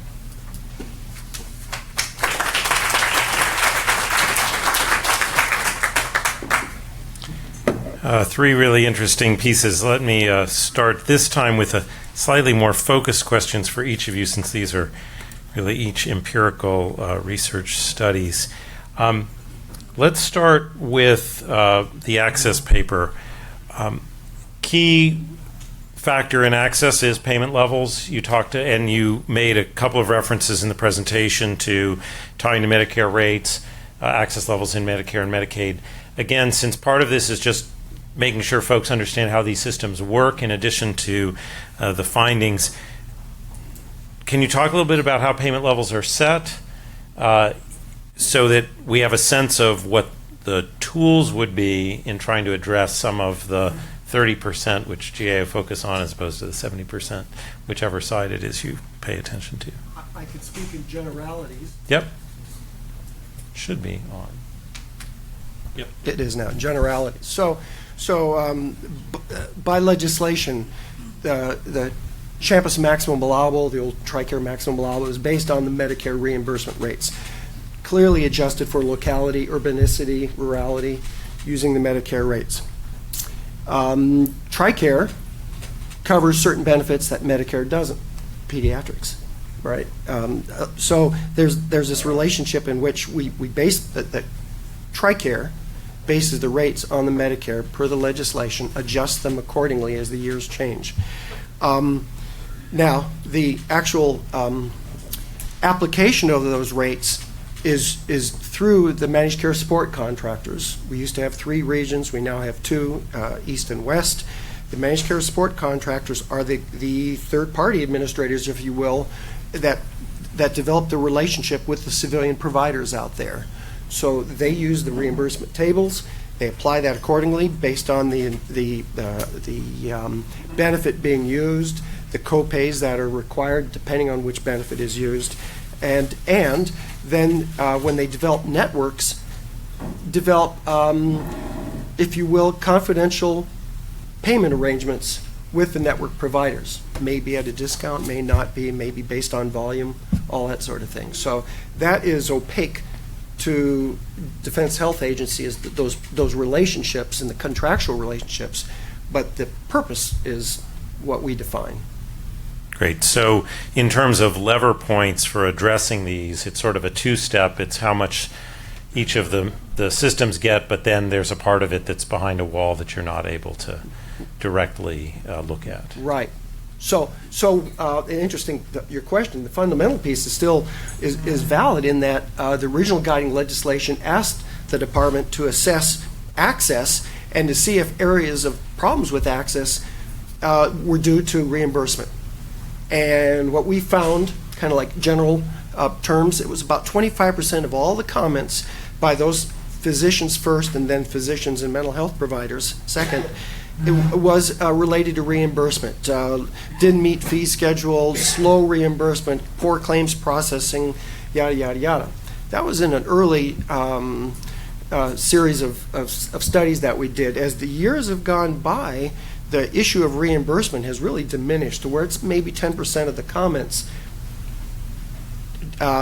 across the board, whether it's a prime service area or not. but we are related to Medicare, so there is a perception there that if the provider isn't pleased with Medicare reimbursement, but Medicare is a big bear in the market, that perhaps they can deny accepting care to TRICARE patients because our market leverage is a lot less than most marketplaces. Interesting. Dr. Shriver, very interesting results. I want to focus in on what you said was sort of the next level of analysis, because when I think about treatment for prostate cancer, you know this, I'm sure, far better than I, but you have this combination of the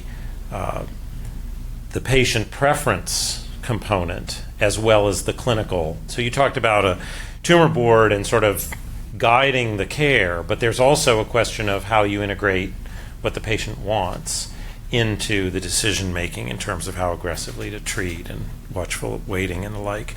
So I guess the question I had, I mean, the overall findings are quite powerful, but it seems like controlling for treatment is a little bit both sides of the equation here, because obviously more aggressive treatment is more expensive, but more aggressive treatment also might be driven by provider preference as much as by patient preference without showing better outcomes. So how do we take how do you answer the really important question you're trying to answer, which is the more efficient locus of care? You need to control for treatment, but you don't want to then bias it by provider bias. So how do you think about that? Yes, sir. That's an excellent question. So, a close reading of the slides I showed that actually in prostate cancer, the median cost in purchase care was less than the direct care system. So we looked into that. And then on the second slide, you saw that for prostate cancer, as I pointed out, when treatment was brought into the mix, it explained almost up to 80% of the variability was explained by that. Looking into the data deeply, there was an overrepresentation of early stage prostate cancer in the purchase care arena. So those patients have exactly what you just talked about. It's not just NCCN guidelines or a tumor board saying you need to have surgery or you should get radiation or you can do active surveillance, watchful waiting. So patients have choice, and you can't control for that. You can't impose that in your system.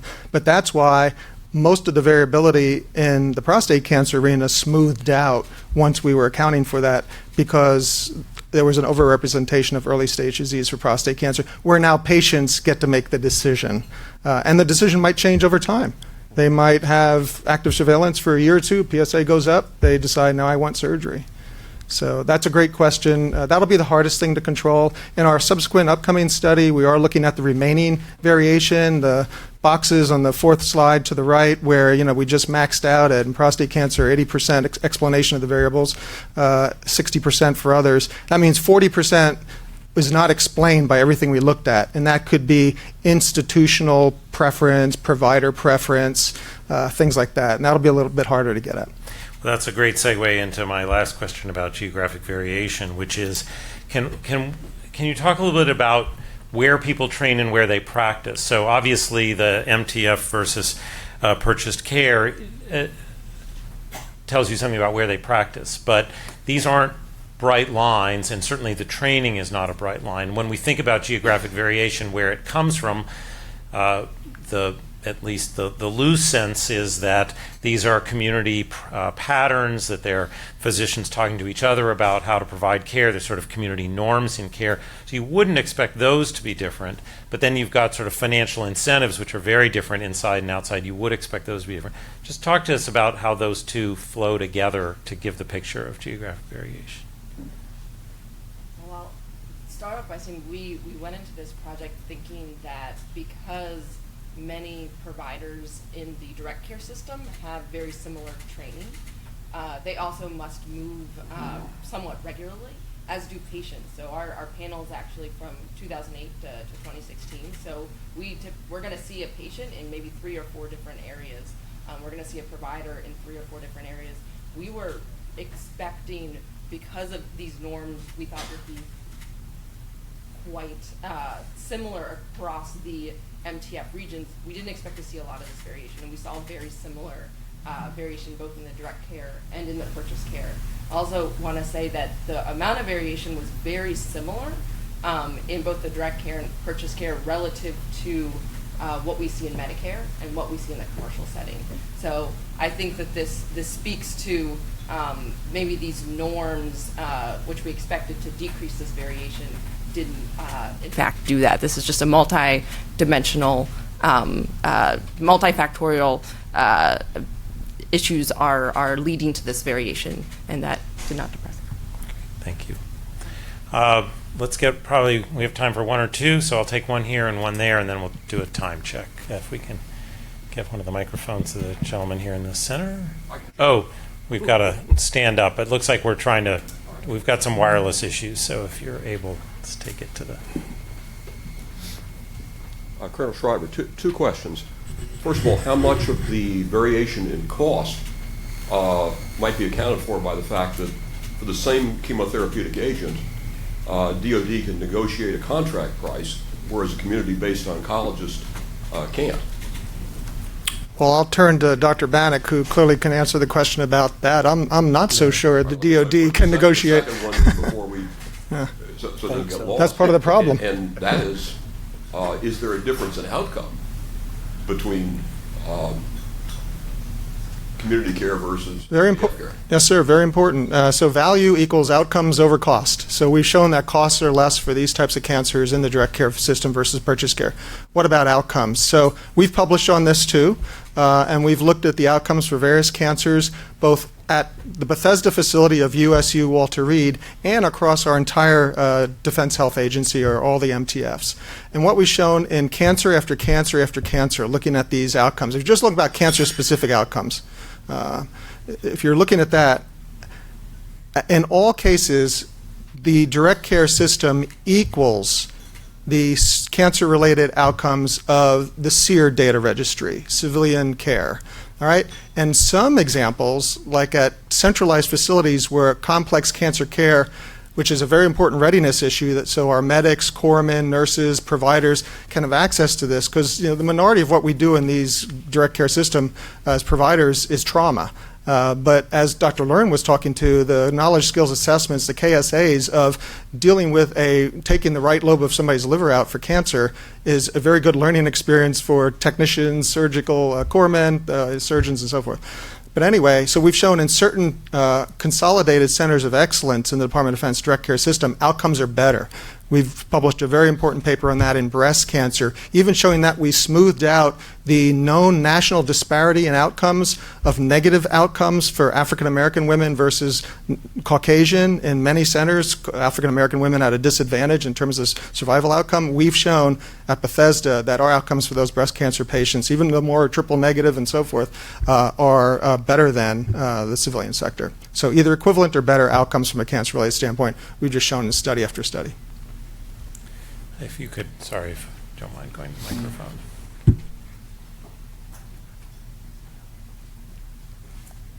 Kathleen Madsen, and I'm a health services researcher from HJF actually, but working at USU. And thank you all for presenting this and giving us the opportunity to give our feedback. Mine is also for Dr. Shriver, and you specifically mentioned services that don't add value.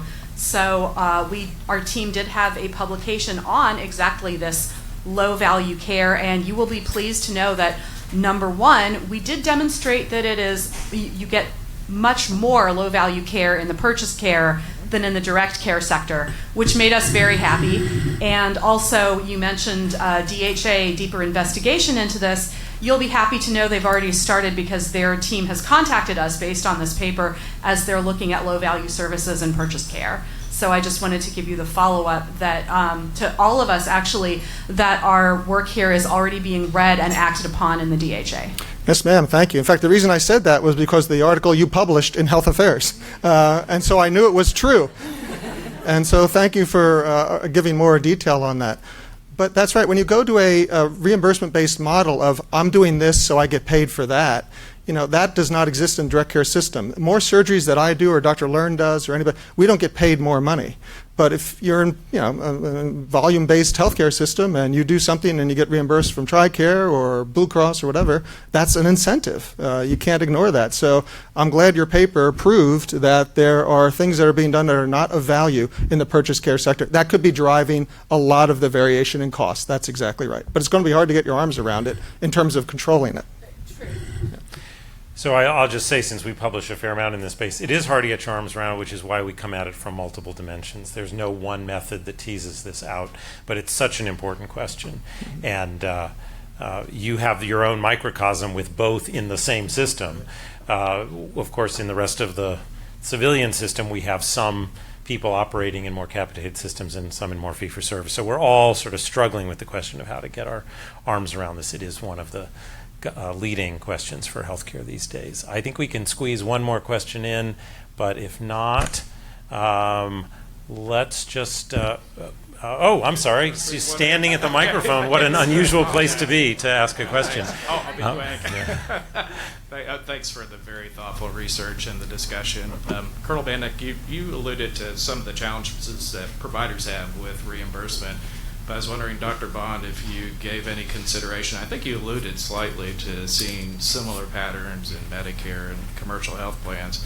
Did you give any consideration to market concentration in different regions of the country? And I think about, looking at, for example, Houston and Atlanta, both pretty comparably supplied with specialists, but very, very different patterns and different levels of market concentration. What I mean by market concentration is consolidation of providers and common ownership of hospitals and physician practices in a market. That's a great question, and you might think, for example, that in markets where there's more consolidation, these providers are going to have more bargaining leverage, have a higher payment, and therefore not want to accept as many of the HMO Prime members. We did not explore that very much, and part of that was due to our sample size, but that is something that we should do in the future. I also want to mention this is somewhat a little different of a take on that. One thing that we do see, and again, I think there could be multiple reasons why we saw some differences kind of at that mean level of primary care visits when you have a civilian primary care provider versus having a military primary care provider. The military primary care providers are salaried, whereas a lot of times the civilians are not, and they're in this fee-for-service system. And we saw that, which maybe we might want to increase primary care visits, and that's in fact what we saw on the civilian side. So some pluses and negatives with how payment is structured to physicians. Thanks for taking my question. Well, please, another really rich conversation. Join me in thanking our panelists.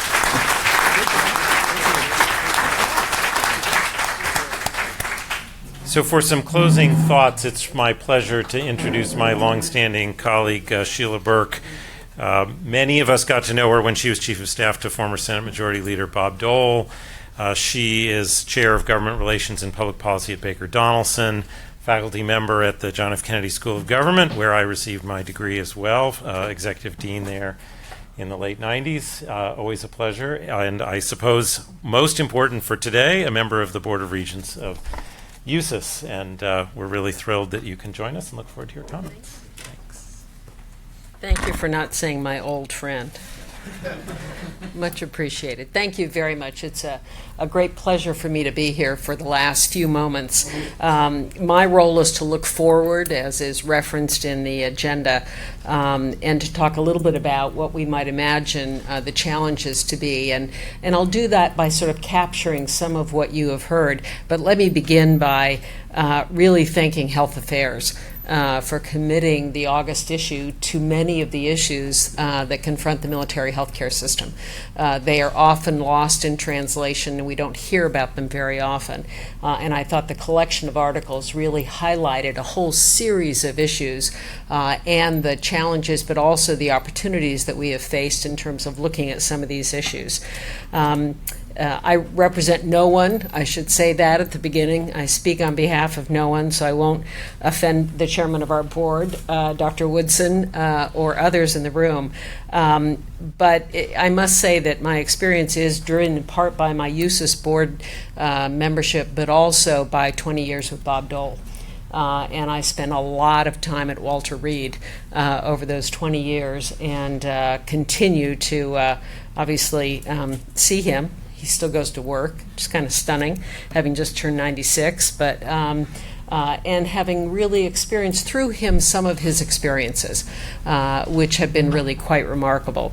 As a member of a board of USIS, as a member of the Regents, some years ago I had the opportunity to go to a place called Indian Town Gap.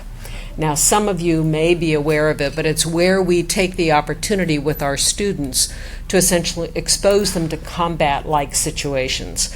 What struck me about the experience, I'm in fact a nurse by training and practice, and so having gone through nursing school and having practiced in Berkeley, of all places, what struck me about the experience with those students as compared to my own experience in a clinical setting was not only the professionalism of the staff who were preparing them for these engagements and the real commitment on the part of the students, but the real difference of those students as compared to their non-military counterparts.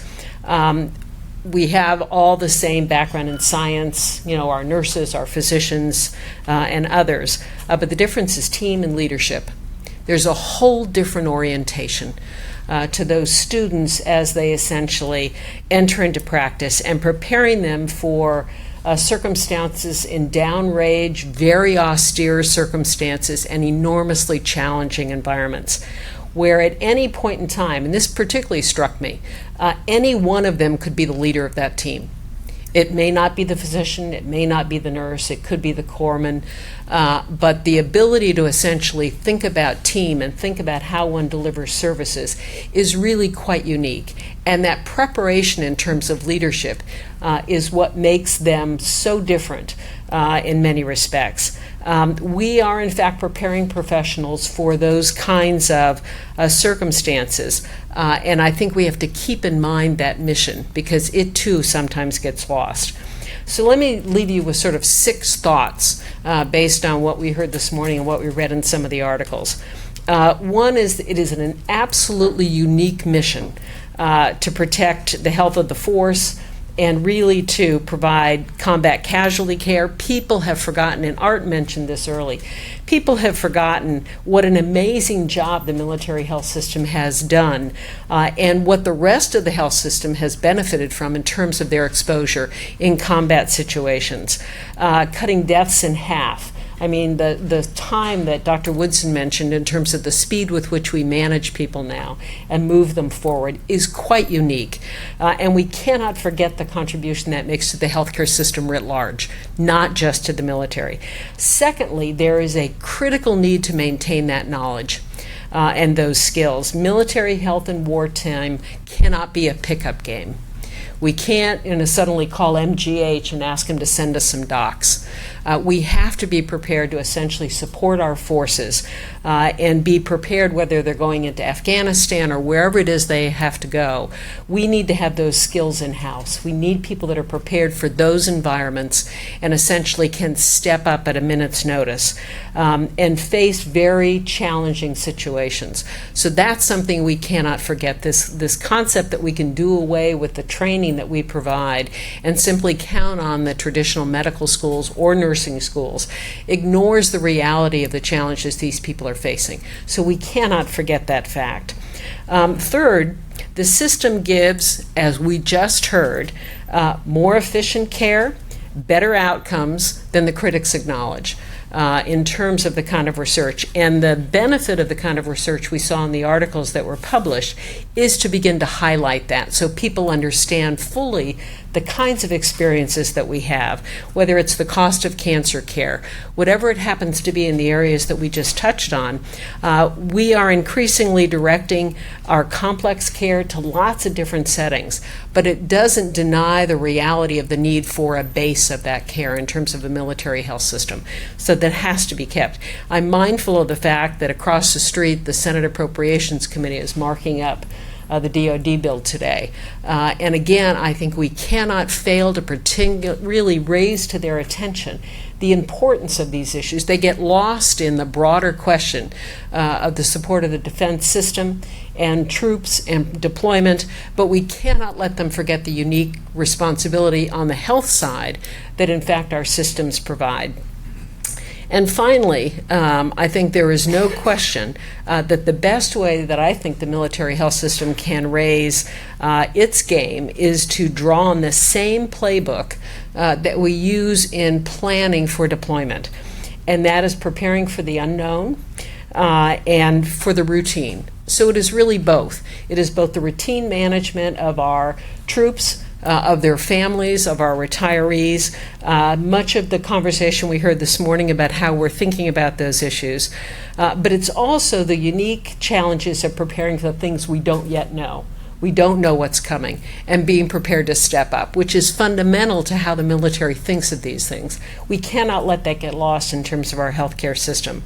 And essentially the challenges and the opportunities that are presented every time we go into a combat area, every time we essentially deal with a unique set of circumstances, whether it's our troops overseas exposed to Ebola, or whether it's essentially things that occur on the border. We cannot ignore the reality of preparing for that and the challenges for that, and having sufficient resources to do so, and sufficient individual resources, human resources, as well as other resources. And keeping in mind, essentially, the mission, which is, as Dr. Woodson so clearly stated, we really are in a constantly moving environment where different challenges will arise, and we need to adjust, not diminish, essentially, our capacity to deal with those issues.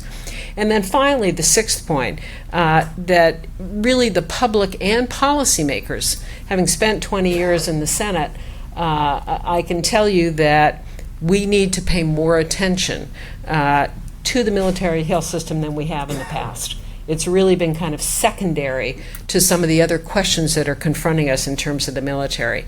Because we protect and sustain the health of our forces at home and at abroad, our retirees and their families. And I would note a unique issue, and this came up briefly in one of the papers, and that is the unique challenge our families face when someone is deployed. And this is particularly true of children. And the toxic stress that a child is placed under when a family member is deployed, or in fact comes back with sort of catastrophic injury. We cannot forget the importance of not only our combat troops, but also their families, because their ability to essentially engage in combat is in part dependent upon their support at home. And so we need to, when we look at our health system, recognize that it really services a very wide range of individuals and populations. As I said, 20 years with Dole, lots of trips to Walter Reed, all the challenges. Well, as important to that was how Elizabeth was treated, and whether Elizabeth was aware of what was taking place at the time, and the kind of environment that was created in terms of the services provided. We cannot forget that. And again, they face circumstances that many that have never been in that situation, never had a deployment issue, can't imagine what that must be like. So again, I think we have to keep in mind those broad range of responsibilities and all the stressors that need to be dealt with. But at the end of the day, in terms of those issues, we have to be prepared. We have to anticipate the unknown. We have to staff and support it. We cannot imagine that we can simply draw from, the traditional medical education, nursing education, and others. These are unique skills, unique circumstances, and I can tell you as a region, the experience and exposure I've had at USIS gives me a sense of how unique that training is, and how important that is as a component of the military health system. So I would leave you with that challenge, which is to make sure that the people across the street on both sides are hearing that story and hearing it from people who really experienced it, and it doesn't get lost in the broader fights over, what the defense budget's going to be. So I will leave you with that on time. There we go.